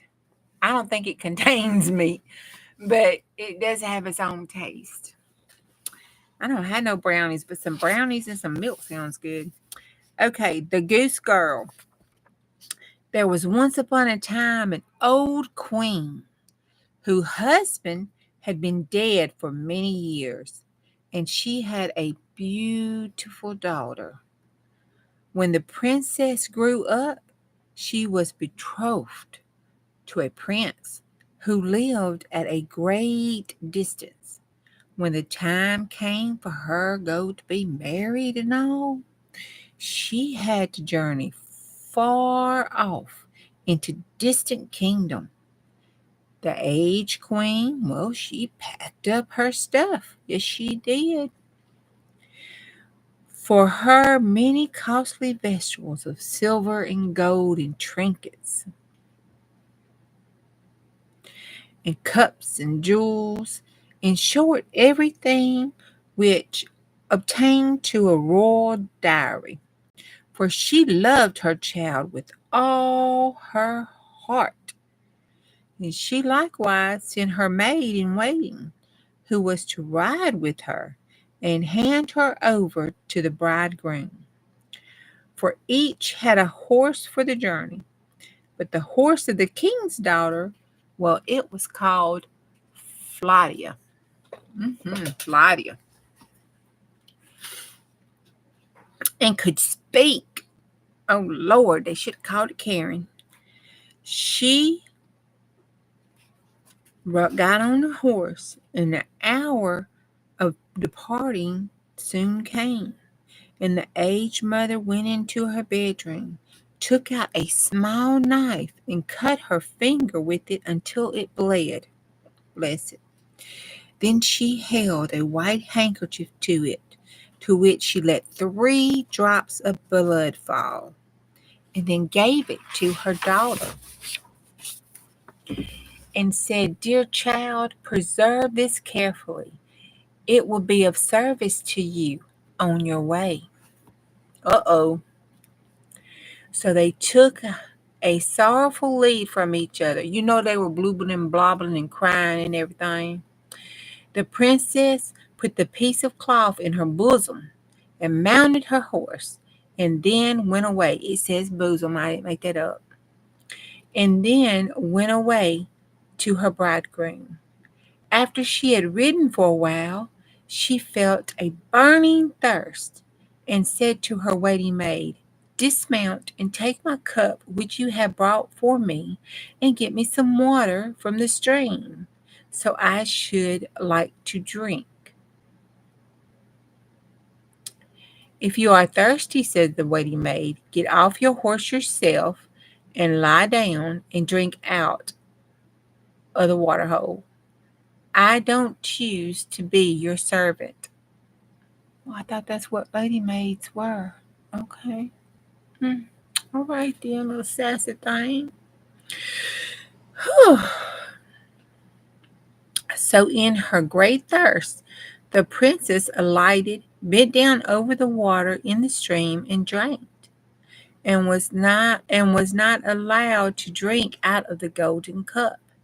Then she said, "Ah, heaven!" And the 3 drops of blood answered, "If your mother knows this, her heart would break." But the king's daughter was humbled and said nothing, and mounted her horse again. She rode some miles further, but the day was warm, The sun scorched her, and she was thirsty once more. And when she came to a stream of water, she cried in her waiting maid, "Dismount and give me some water in my golden cup." For she had long forgotten the girl's ill words. But the waiting maid said still more haughtily, y'all, "If you wish to drink, drink as you can. I don't choose to be your maid." Then in her great thirst, the king's daughter alighted, bent over the flowing spring, wept and said, "Ah, heaven." And the drops of blood again replied, "If your mother knew this, her heart would break." And as she was thus drinking and leaned right over the stream, the handkerchief with the 3 drops of blood fell out of her bosom and floated away with the water, without her observing it. So great was her trouble.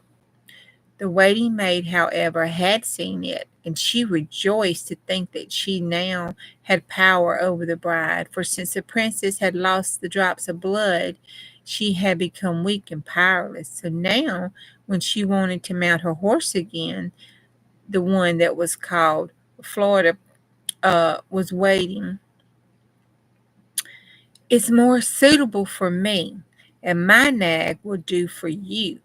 And the princess had to be content with that.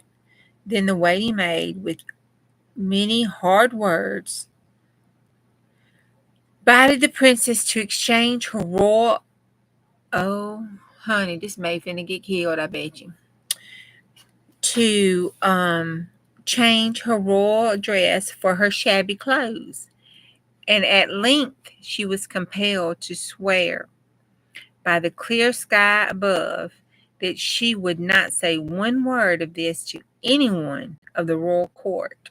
And if she had not taken the oath, she would have been killed on the spot. But Fladia saw this and observed it well. Smart horse it was. The waiting maid now mounted him, and the true bride, well, she mounted the other horse, of course, and thus they traveled onwards until the length they had entered the royal palace. There was great rejoicing over their arrival, and the prince sprung forward to meet her, lifting the waiting maid from the horse, and thought she was his consort. She was conducted upstairs, but the real princess was left standing below.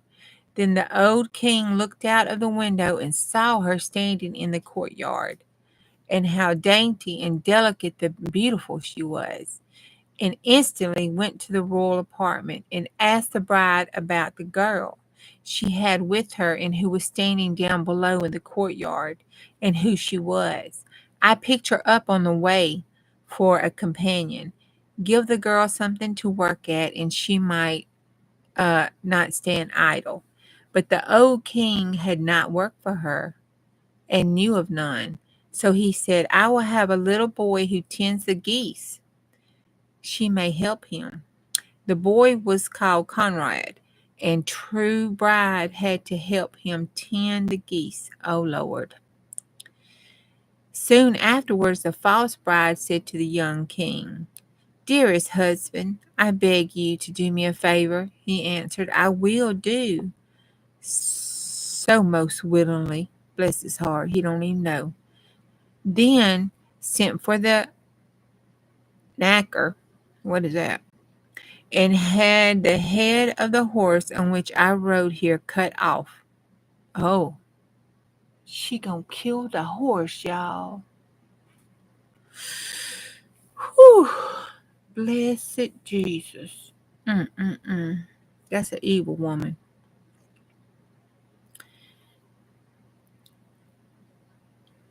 For it vexed me on the way.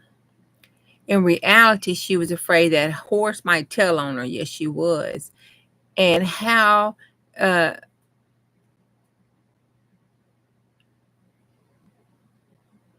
how she had behaved to the king's daughter.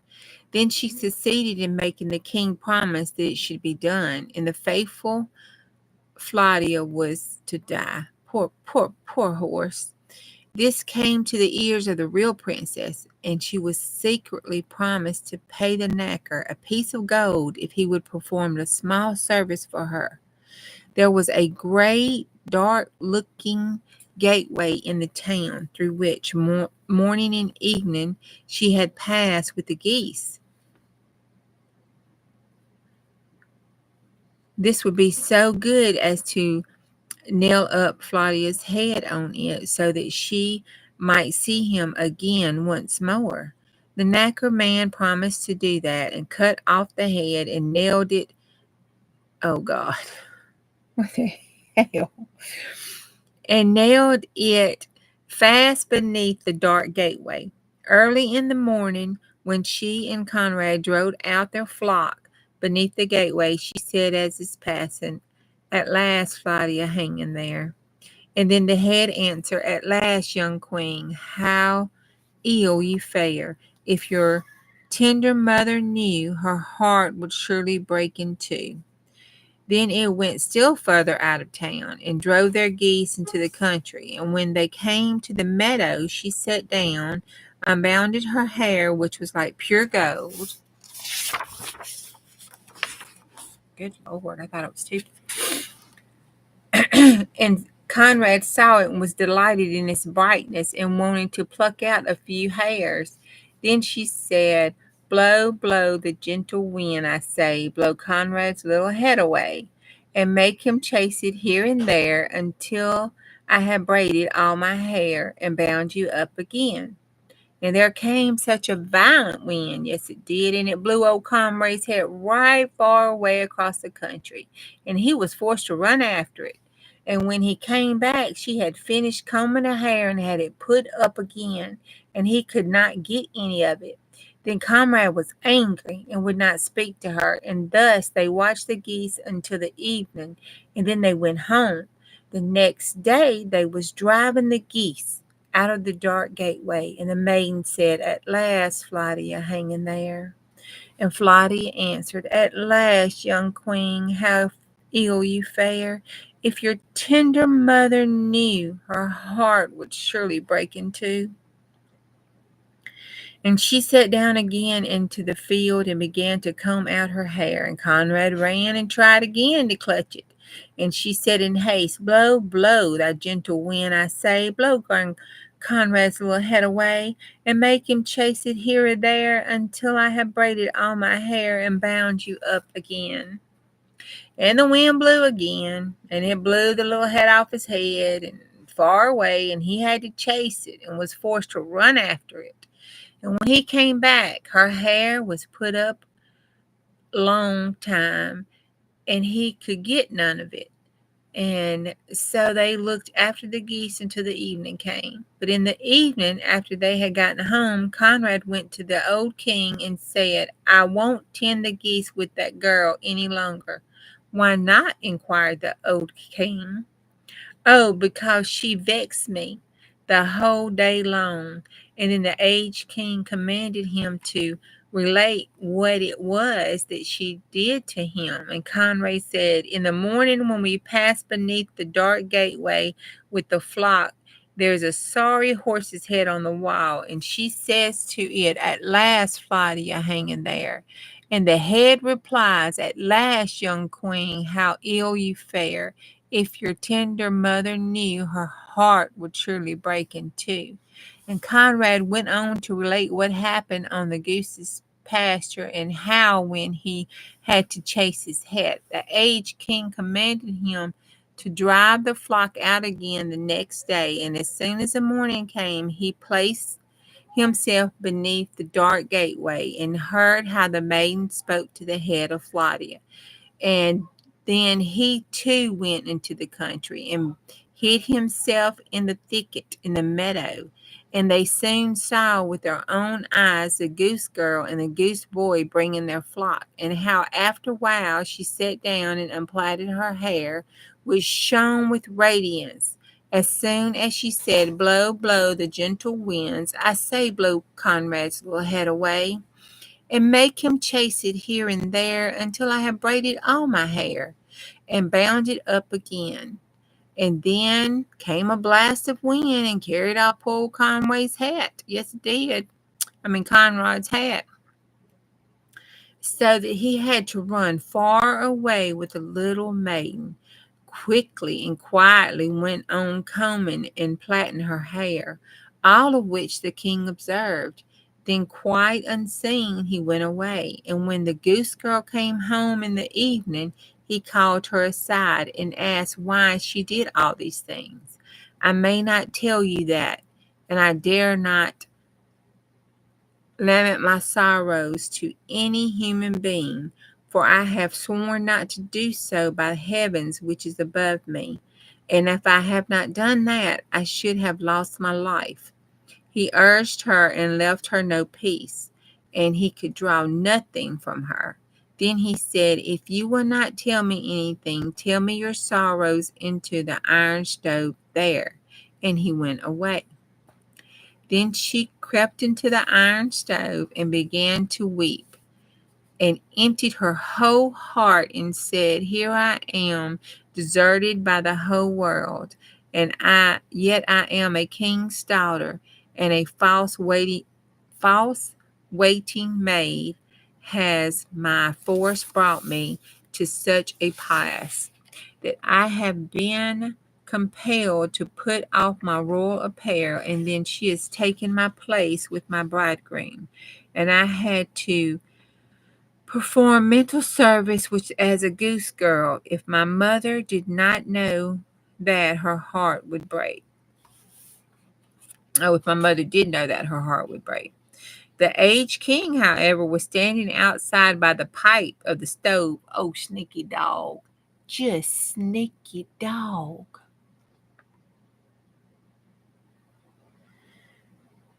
The aged king, however, was standing outside the pipe of the stove and was listening to what she said and heard it.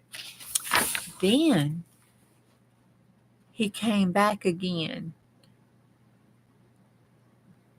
and told her to come out that stove. Come on, talk to me, girl.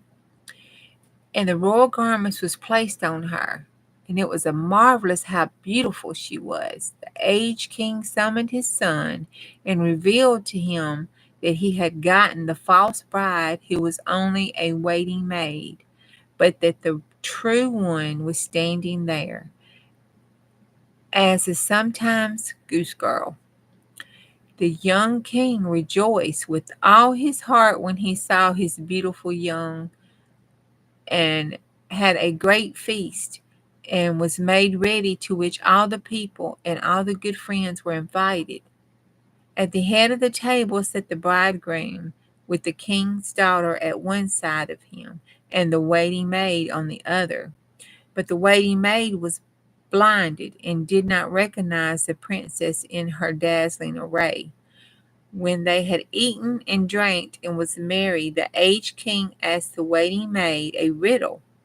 What a person deserves who has behaved in such a way to her master, and at the same time related the whole story and asked what sentence such one deserved. Then the false bride said, she deserves no better fate than to be stripped entirely naked and put in a barrel, which is to be, oh, bless it, she don't even know she put her own self in this, which is to be studded inside with pointed nails, and two white horses should be, oh, God.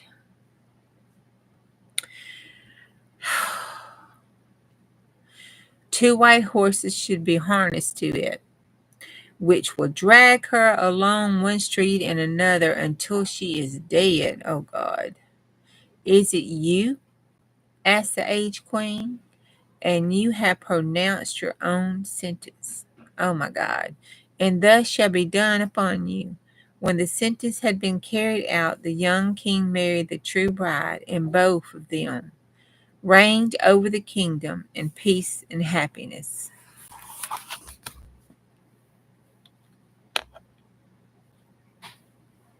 The end.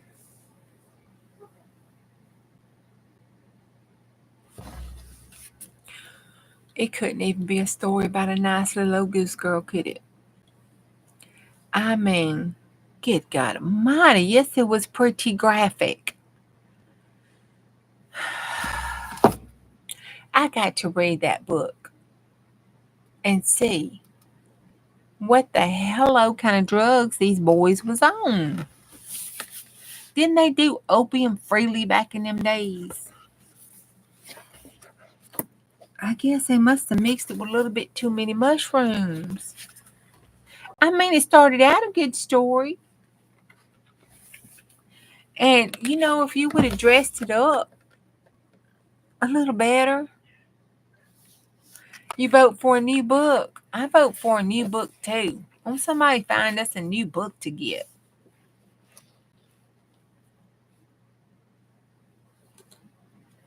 And they all live happily ever after. I know. Hey, Jojo. I didn't see you come in. I'm sorry. I was trying to read this book and get through it. It was kind of a difficult story tonight. When was it written? Well, it is Grimm's. It's fairly new, but it is the Grimm's Completely Fairy Tales. It was written back in the 1800s originally. This is a Barnes & Noble book that was published in 1993.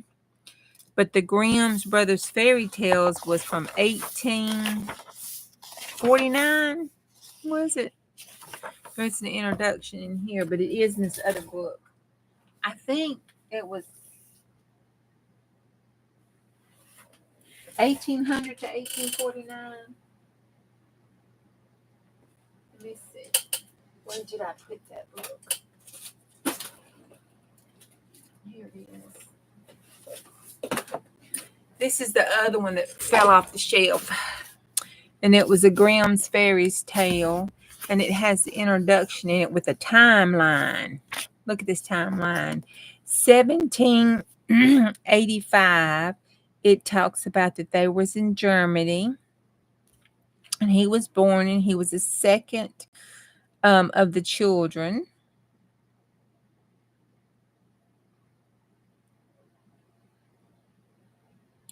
It goes on and talks about that's when his daddy was born. Then the Grimm family moved to Germany in 1791. Their only daughter was born in 1793.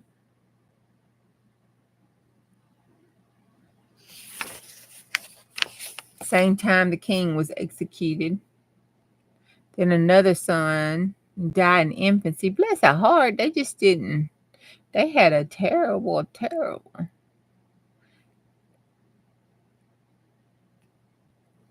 His wife died in 1796, leaving him. No. He died in 1796, leaving his wife and 6 children. The eldest was just 11.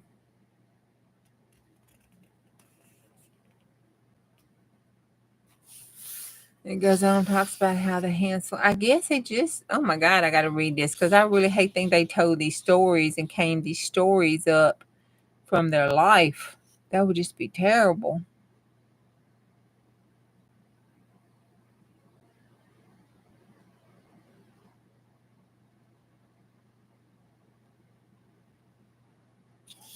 Talks about 1801, how part 1 was published.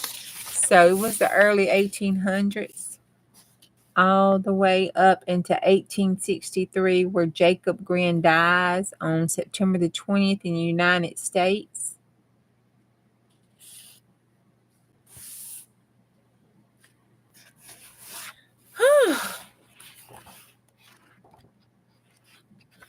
I might need to read this little educational book here about them. I don't know if I want to. I might have nightmares.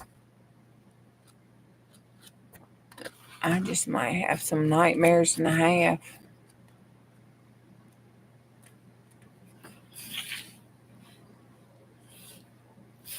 Because it talks about when the Frog Prince was written. Talks about when all these books was written and published at the front. That is terrible.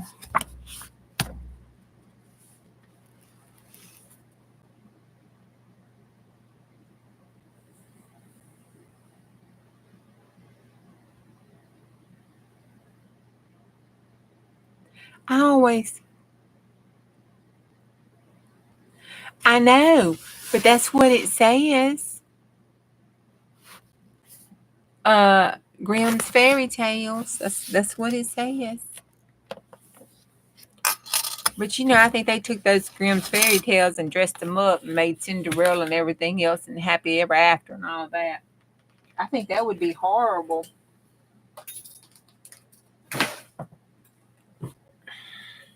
But somebody find us a different read. Find something. I'll read it. That's what y'all want me to do. Because those fairy tales, even though they are historic and classic, they can be daggum right scary and terrible. I'm just saying, just scary and terrible. I mean, Jesus. I couldn't hardly get through that one tonight. I lost it when they killed the horse. I was done then when they was mean to the princess and then killed the horse. I knew it wasn't going to go good. I figured we was in a world of trouble tonight. But that's how all those things been going. Yeah, I think they do have an audiobook. Let's look and see. I wanted to put this one. This is this is my Chicken Little. Okay. This came out of something. It's in one of the older books. I think it was a dictionary. I think it was the instructional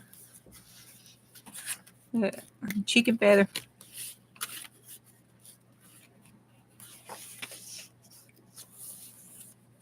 But I want to back it. I think I want to put it on the side there. I want to back it on a card. And we've got these card mats. Somewhere. The green stars goes cute over here with this stuff.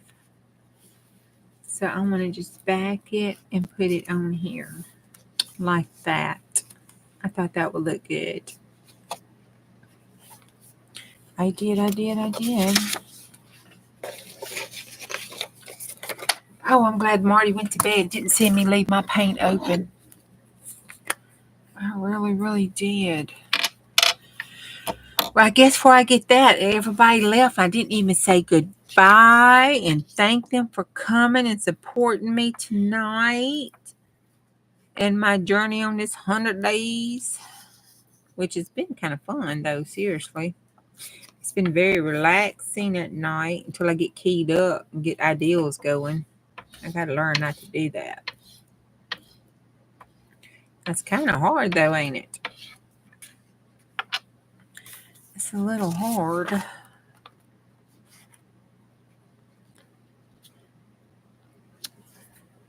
There we go. Oh my gosh, I couldn't do that. Somebody write that down on the calendar. Look at that. That's straight and the border is even, pretty much symmetrical almost. That is a miracle. I didn't get that jack crazy. You are welcome, Miss Beth. I do need to get us a better bedtime. I need to get a better book. I'd like to get a book we could read, like Mom and Daddy used to do when we were growing up, especially my mama, not my daddy, but my mama. She would read a book and she would start it and read a few pages, then put the bookmark in it, and then she'd wait. And the next night she'd continue it, and it would take, nights to read a story. Because she wouldn't do, but depending on how late it was, and I guess probably now I know how tired she was. How many she would read. My mama's a fast reader, though. I think she reads about as fast as I talk, so she can get through a romance novel in less than half a day. She's a fast reader. She's a reader. Bless her heart. She tried to get us to be readers. I wasn't no reader. I didn't like doing that.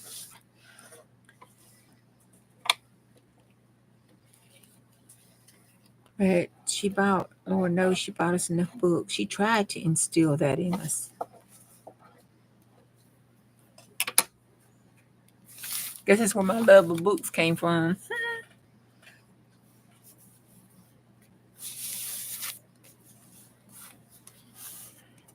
Hank the Cow Dogs.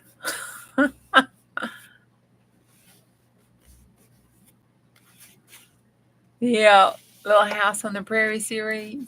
The Hobbit.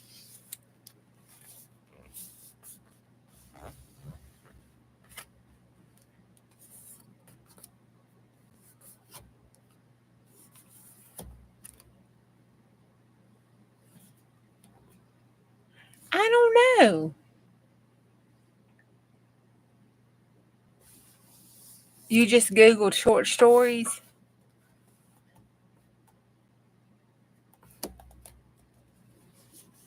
I don't think I've read Hank the Cow Dog. I'm gonna have to just look that up just to be, nosy and see what Hank the Cow Dog was.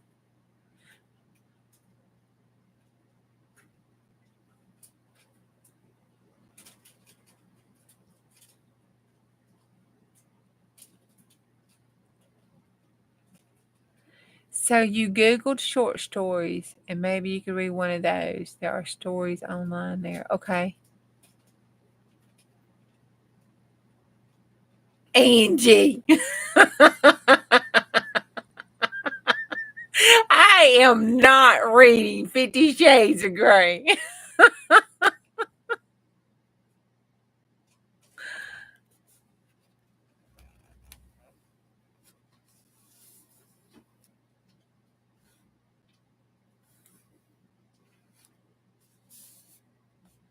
Hank the Cow Dogs. They are probably at my local library. I have to go look them up. Anne of Green Gables.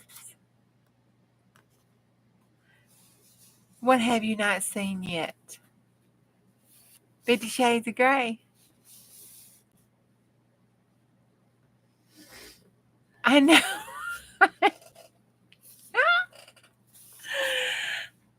Oh, Miss Beth, you need to see it. I've read all their books, and I've seen the movie. Well, one of the movies. Is it more than one now? I hadn't seen movies in so long. I don't even know if they came out with a different movie.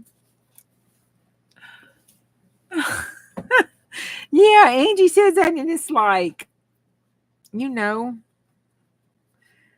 like, what?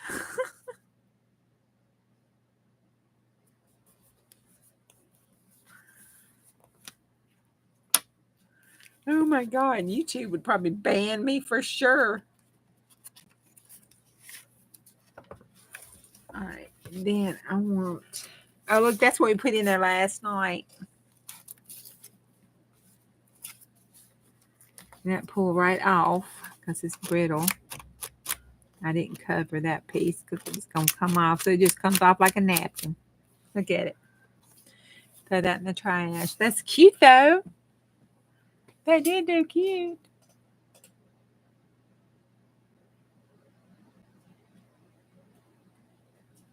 $50 Shades of Blush.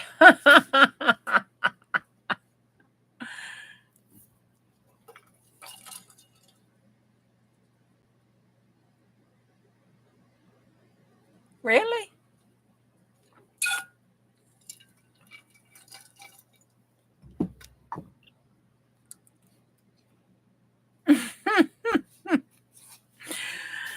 Oh my God.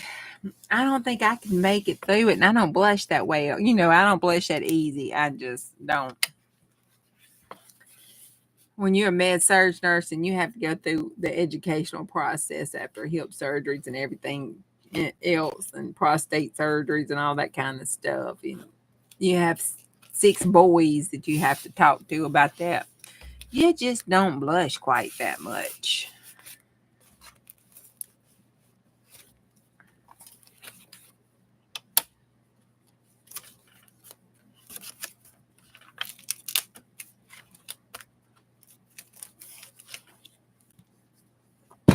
Oh, Fat Daddy.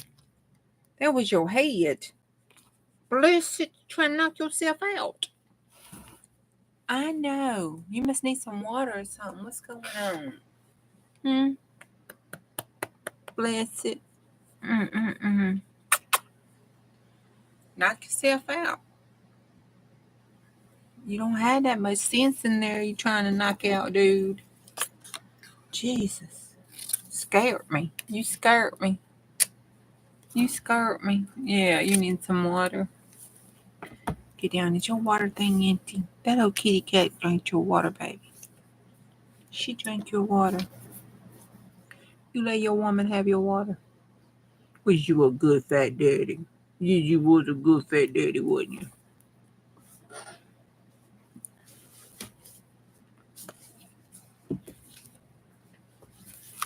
All right, that is... Okay. Hold on, I'll get you some.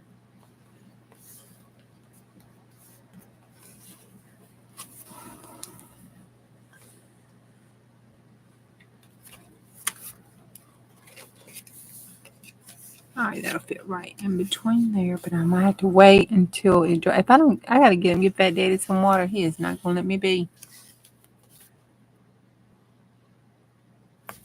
Look at that chicken love. Here, get down and get you some water. Okay, I'll be right back, y'all. I gotta run get Fat Daddy some water, or he's gonna keep attacking me.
I'm just gonna up on you. Get my water.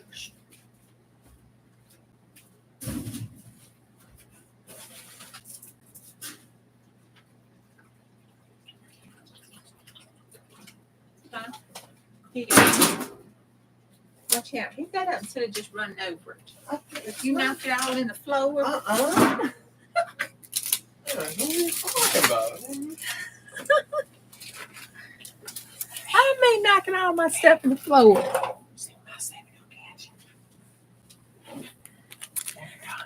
Oh, okay. I forgot all about that. You did wake me up about that, didn't you? I thought you were just giving me money. Okay, Fat Daddy got his water. Now I'm going to take this paint.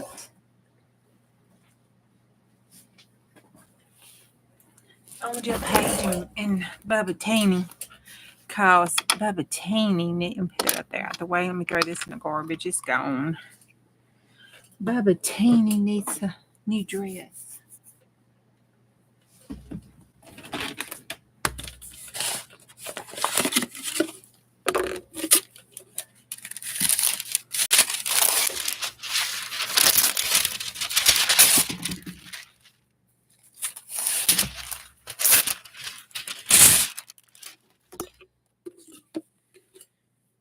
We need to...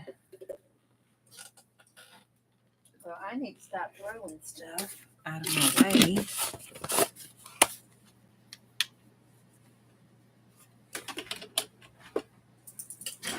Son gave me some money while I was sleeping.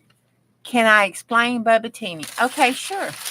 Bubba Teeny is like a junk journal. It is an altered composition book. And let's make a mess today is where I got the idea from. She did one, and hers is called Fat Patty. She calls hers a Fat Patty. And what it is it's just like a kind of like a smash book. It is an altered composition book that you just fix everything in. And you just put all kind of stuff in it. Memory keeping, glue booking, journal pages, just whatever. I'll show you this one. This is Bubba Teeny 2.0. So I'll show you Bubba Teeny, the original. See, there's my cowboy pic on there that we did a glue book scene too. And this I'm going to take out because I want to do this page here. And I'll show you how I put it together. See this? This is, you get your favorite. Yep, Fat Patty. Oh, let me see. Judy didn't see what I said.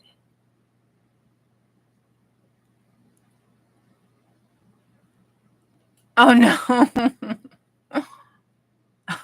What did he do? Anne of Green Gables? Okay. Road to Yesterday. Let me take a picture of that so I'll make sure. Hold on. Because I'll be getting up in the morning going, what did they say they wanted? Let me see. It's been a long time since I did Anne of Green Gables. Let's see. Hey, we might could see. I might have to be on the lookout. We might could take one and make a junk journal out of it. You know, Diane's been in all this lace and flower stuff. I had to look on Creative Fabrica or look with scrapbooks. She might have. I don't know. They might have already done one. I had to see. I can't get my camera. There it goes. My camera's pulled up. Finally. Okay.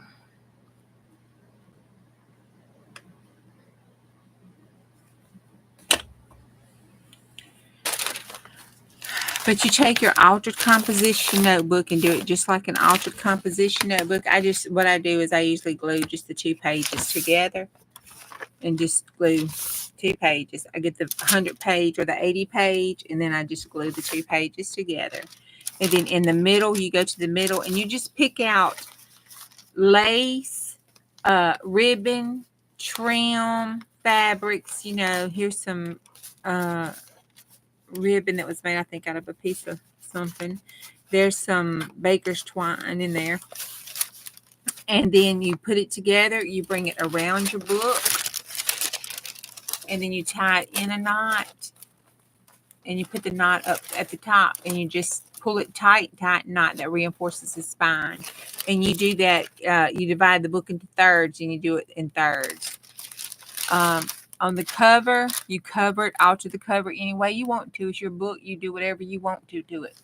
You put it in the middle, and then, you reinforce it. Now, on the spine, I would put duct tape or something like that on the outside, book binding tape, something on the outside, or some really good book binding glue, something that can reinforce and support that spine. And then on the inside, I would take me some masking tape, duct tape, some kind of good tape, sticky tape, or, glue, add some glue to it, whatever. Put it, on the front cover, on the inside, and the back cover. Because you want to reinforce it because they get fat. Depending on what you put in it, they can get, that's why it's called a fat patty. It can go like 4 times the size, depending on what you put on it. He loved it. I imagine he did. Night, and you have a good rest. And then you just decorate the inside cover and the pages, and you put whatever you want to on it. This is what we've done so far. This is what I have to put in it. This is, that's a mosquito.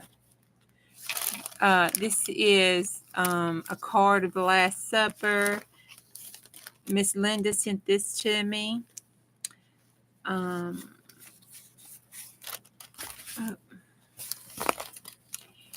And this is some artwork stuff that we did. I think I did that on the AI. That's a napkin. Uh-oh, that done fell. My little bird fell off. What the heck? That's supposed to be fabric. How did my Fabri-Tac bird fall off? That must not have been Fabri-Tac in this bottle. This is Fabri-Tac because I filled it back up. Let's see now. Let's try. All right. I better set that down. Let's put that on there so it will dry right. All right. And then, of course, we got Nancy. That's our alien we drew together. When we made our gel plate together, a little diamond gel plate. That's the Marlboro Man. Always got to have you a Marlboro Man, baby. That's the real cowboy.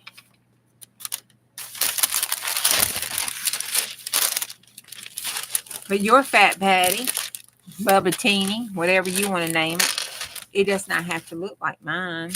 It can be super clean. It can be whatever you want it to be. It's just a keepsake, memory, make your heart happy kind of book. But putting this down is going to make my heart happy.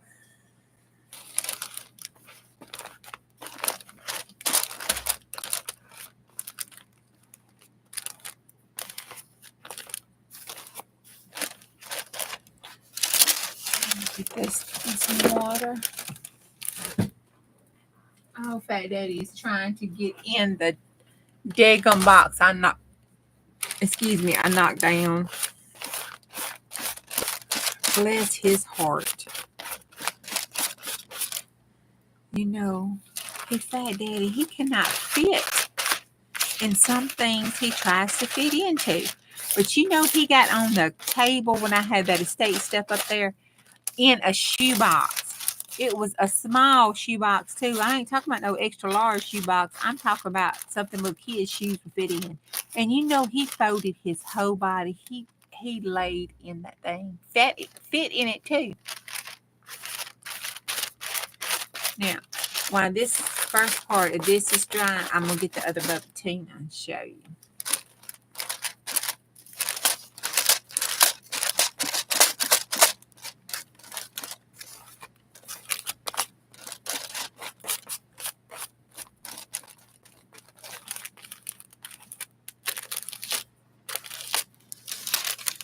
But at one time, and I guess it's still going around, but it has been a while since I've seen it on there. At one time, it was like the thing, I guess, maybe for Smash Books or something. Because at one time on YouTube, I guess it was like maybe 3-4 years ago, 5-6 years ago, everybody was doing them, and there was like, there's one that's a Big Bertha, there's one that's a Patty. I'm sorry. There's one that's a Big Bertha, Fat Patty,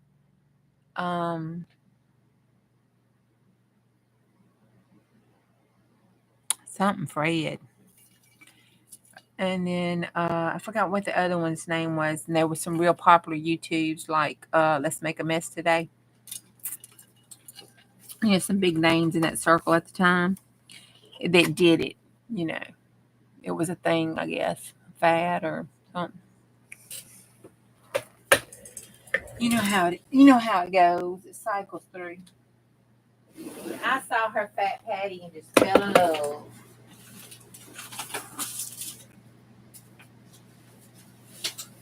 I think that's kind of what speared my glue booking. But this is Bubba Tina. And Bubba Tina came about.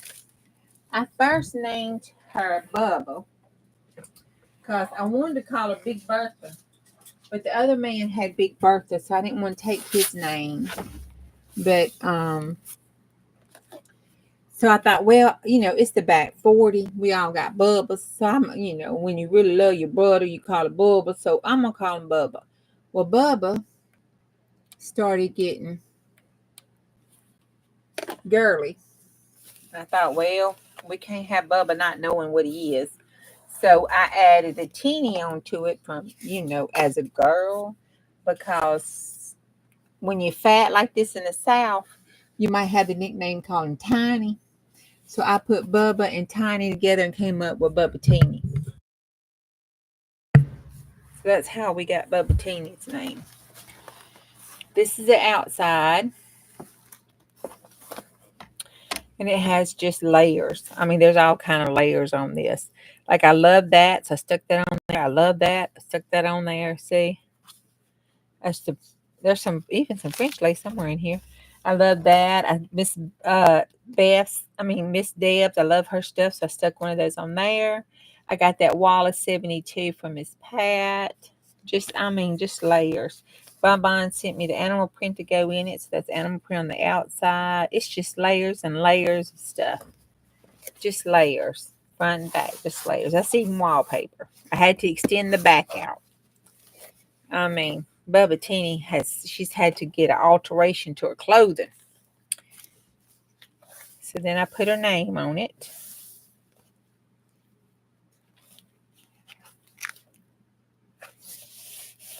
And it's got prompts. I did some prompting when I first started doing some glue book and prompting in her. And that's a Mr. Oplopoulos. That's Hell State. When he decided to go, he was going to state. Just all kind. Me and Stella Bug did that together.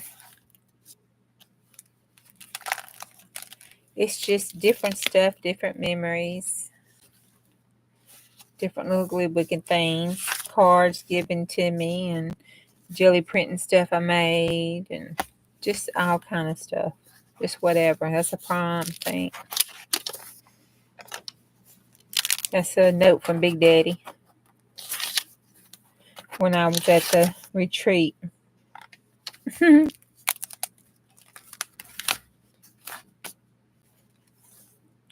Just all kind of stuff. A Stella Bug and Tukey gave me those. I did some French knot in there.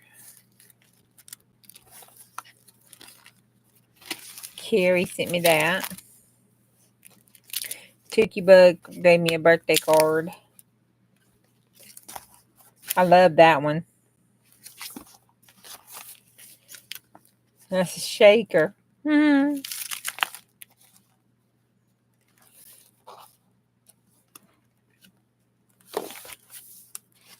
That's Papa Kitchens.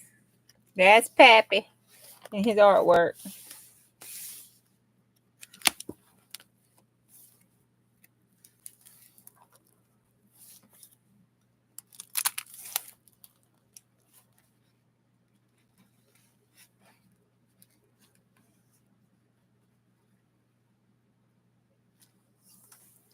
Oh.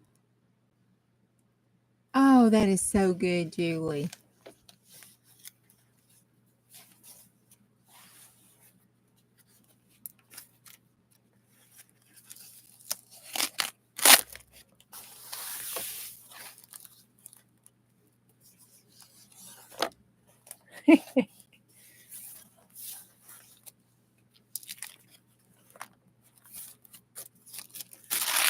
Snoop. Let me some Snoop Dogg. See? All of them got a cowboy Marlboro Man in it. That's my cowboy.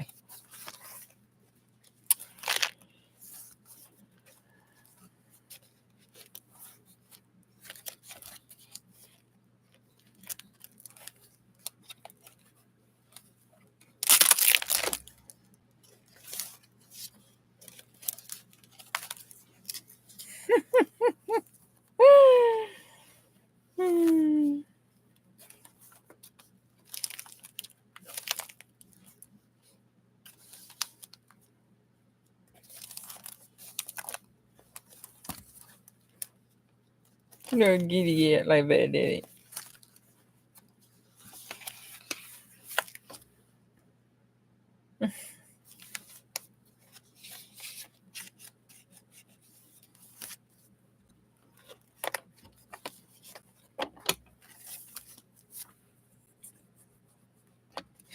And then that's how I had to extend the back, make it longer. And use chipboard to make it kind of hard. And that's Miss Deb's slow stitching she did. I put that on there.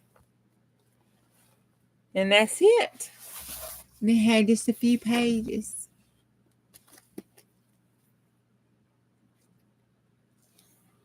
It sure is. And being able to put it in that book, and that's wonderful. That's healing too, I think.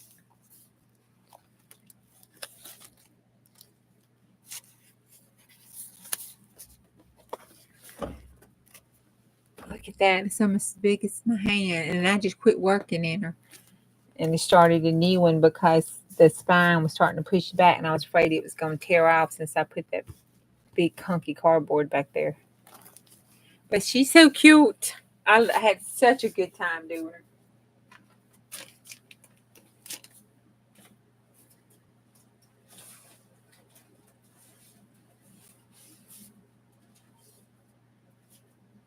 It just makes you happy. You got to do what makes you happy, because this world is too wild, too wicked, and life is just too daggone short.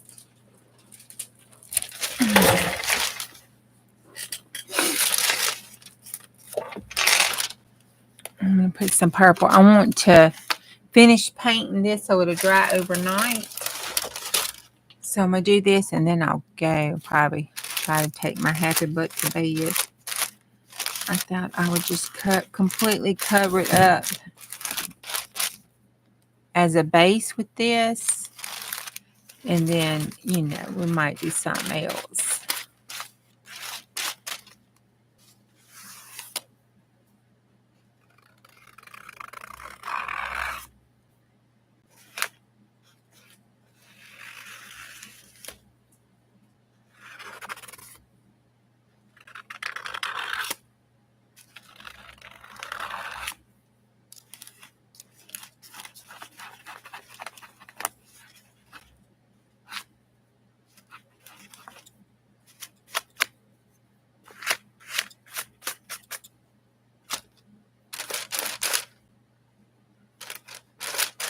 I wanted to just layer and layer this page.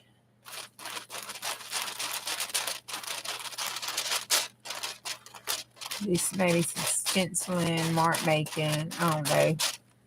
I'm not really sure, but I just wanted to play.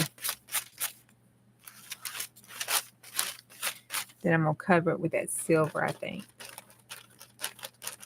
Or I'm going to see how well it does it. Because I wanted to cover the whole base part.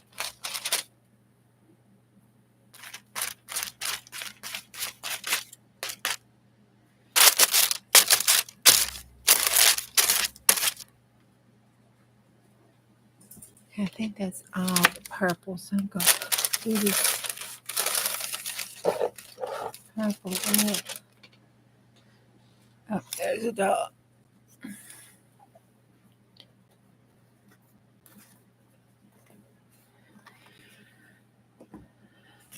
What are y'all doing? Is anybody crafting?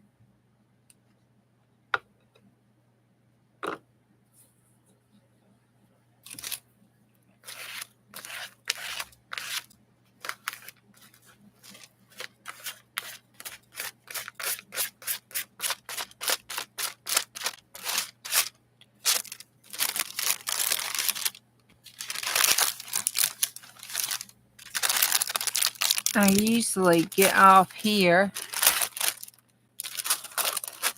and drop in over at Paranormal Poets.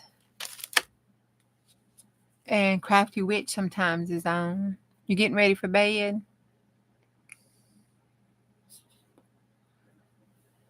Do you do tight page ruffles, Jennifer? Or do you do the kind of loose wide ones?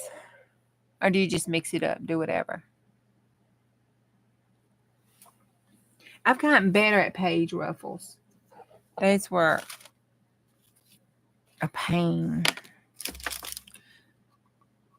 Basically, because I can't sew a straight line. Save my life.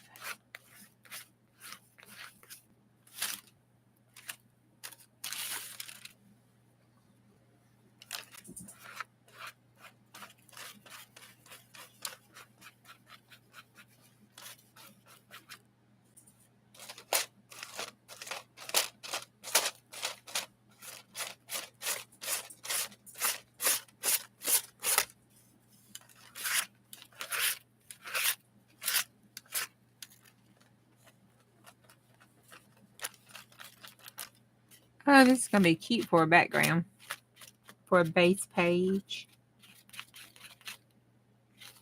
The only bad thing is because it's notebook paper and you want to do base pages with lots of layers and stuff, you have to wait on this mess and let it dry. I ain't good about letting it dry.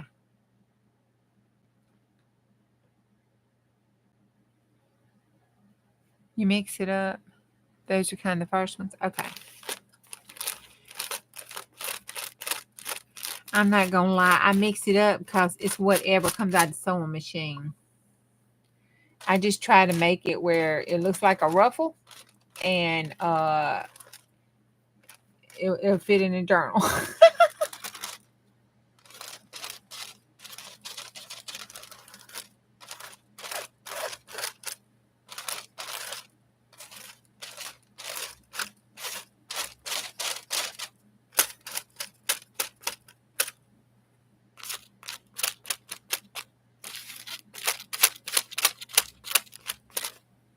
This one, the goal for this is to put these paints down so I can see parts of them and remember the paints and have them be part of Bubba Teeny, and then have it as a base coat so the pearlescent stuff would affect the whatever else I put down. I'm thinking some texture paste would be fun on here too.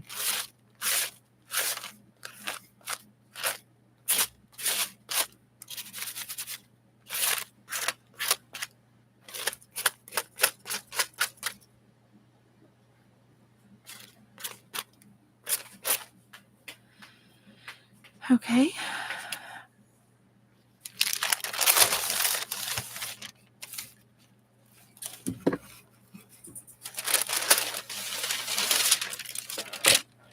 And then that one's okay to add stuff too. This one, oh, that's going to dry overnight.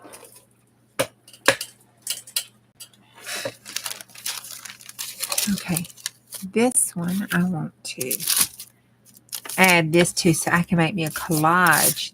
I thought these colors would look good to pull and put in collages. So while I had the paint out, I was going to make a collage sheet. See, wouldn't that be cute in some collages?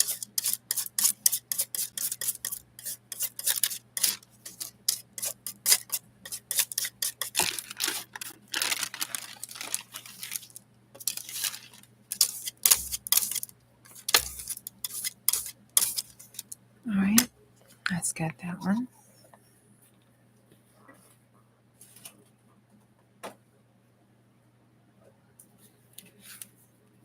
I love this paint color. This magenta is so pretty.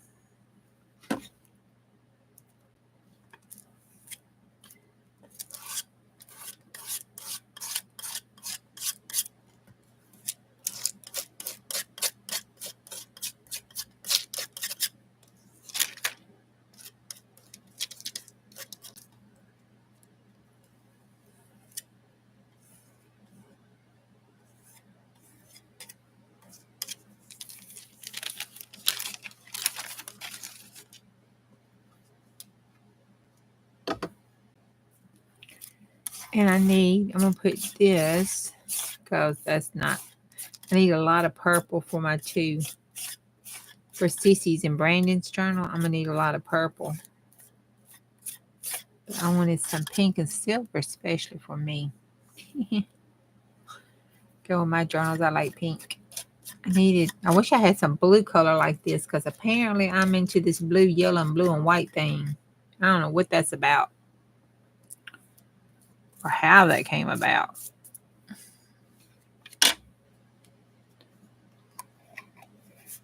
One's going to be a horse theme and the other is a book made with 3 paper bags and different colored copy paper. Oh, that sounds fun. I love paper bag journals. Matter of fact, I ordered, well, it's in my cart. I hadn't ordered yet because I wanted to go and watch that video of Tammy's on the Rustic Rebel. I want to do use the cat ephemera and make a junk journal paper bag with the cat ephemera. I think that would be so cute. Oh my God, I thought that would be so cute. How do you make your paper bags journal?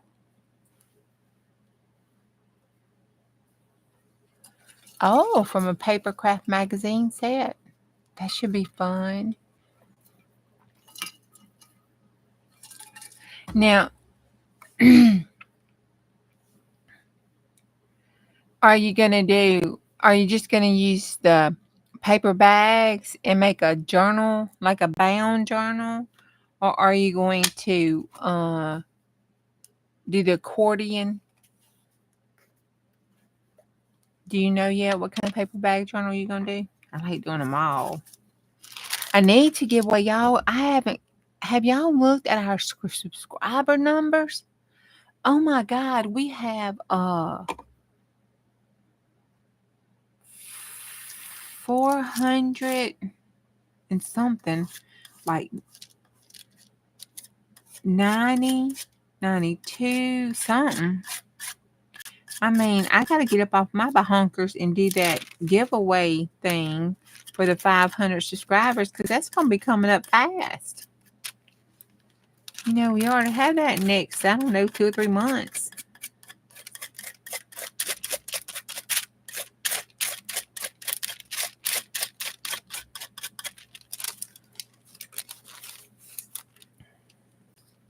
Oh, these pieces are going to look cute glued to collage parts.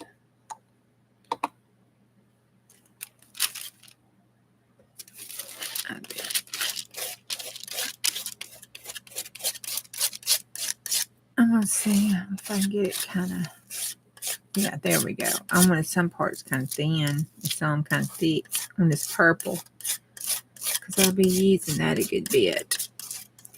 She loves purple. Cece loves purple. So does Mama.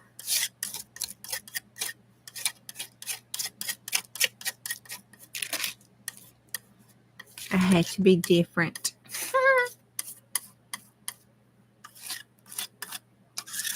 I was the pink girl.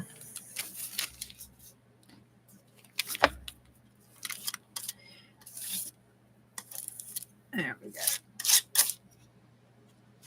Oops.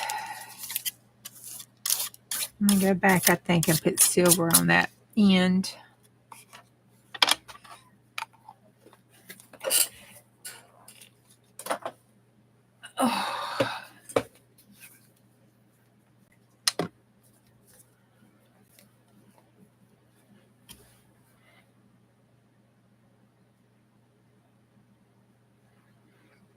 Oh, that's going to look cute. Oh, no, you are kidding me. 498, Stephanie? Wow, I really got to get off that. I mean, that's not but 2 more people.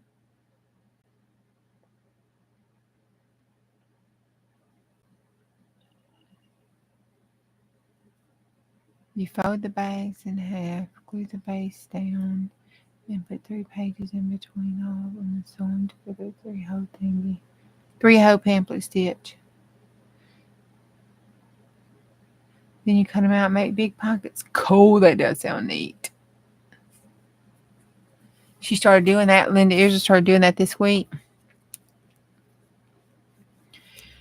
Oh, that is cool. I need to go back and look at her. I haven't seen her this week because it's been one of them weeks. And that is during the work time, traveling time, trying to get crap done so I can leave time. So my phone is usually not on. Or it's on, but it's watching itself. It does that a lot at work. I'll cut it on and cut on people and say hey and stuff, and then I have to go do something, and the phone sits and watches itself. That's okay. That gives them a view, and I'll give them a thumbs up, and then I periodically get to catch stuff. So I'm okay with it. It's better than playing music in the background. All right. There we go.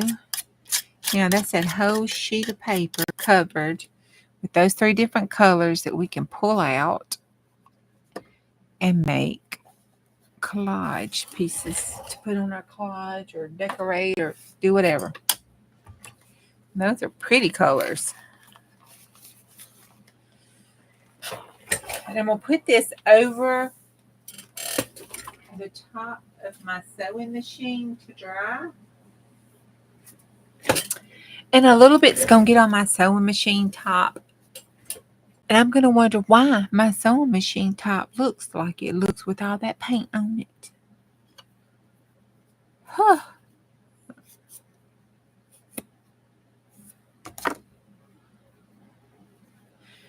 I am most definitely not clean. Let me tell you that. I need to try to do better.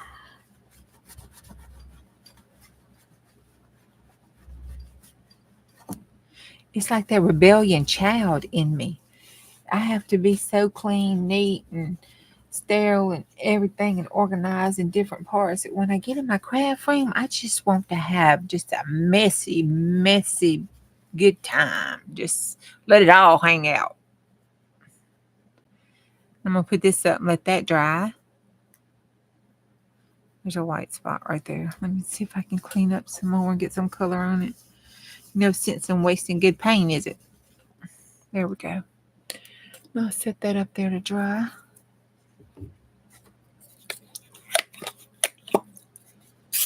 All right, well, that I guess is it for me. I need to take my happy booty, cut on me something so it can play in the background, and take my little tail to sleep.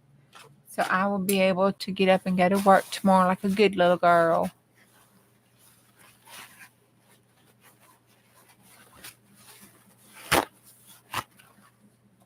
Okay. Well, it sounds like it is fun. It sounds like it's going to be fun. Good night, everybody. Have a good rest up and have a good day if your day's starting out in the world. And I will see you tomorrow if the Lord's willing and the creek don't rise. Bye. Love you muchies. Nice, Steffi.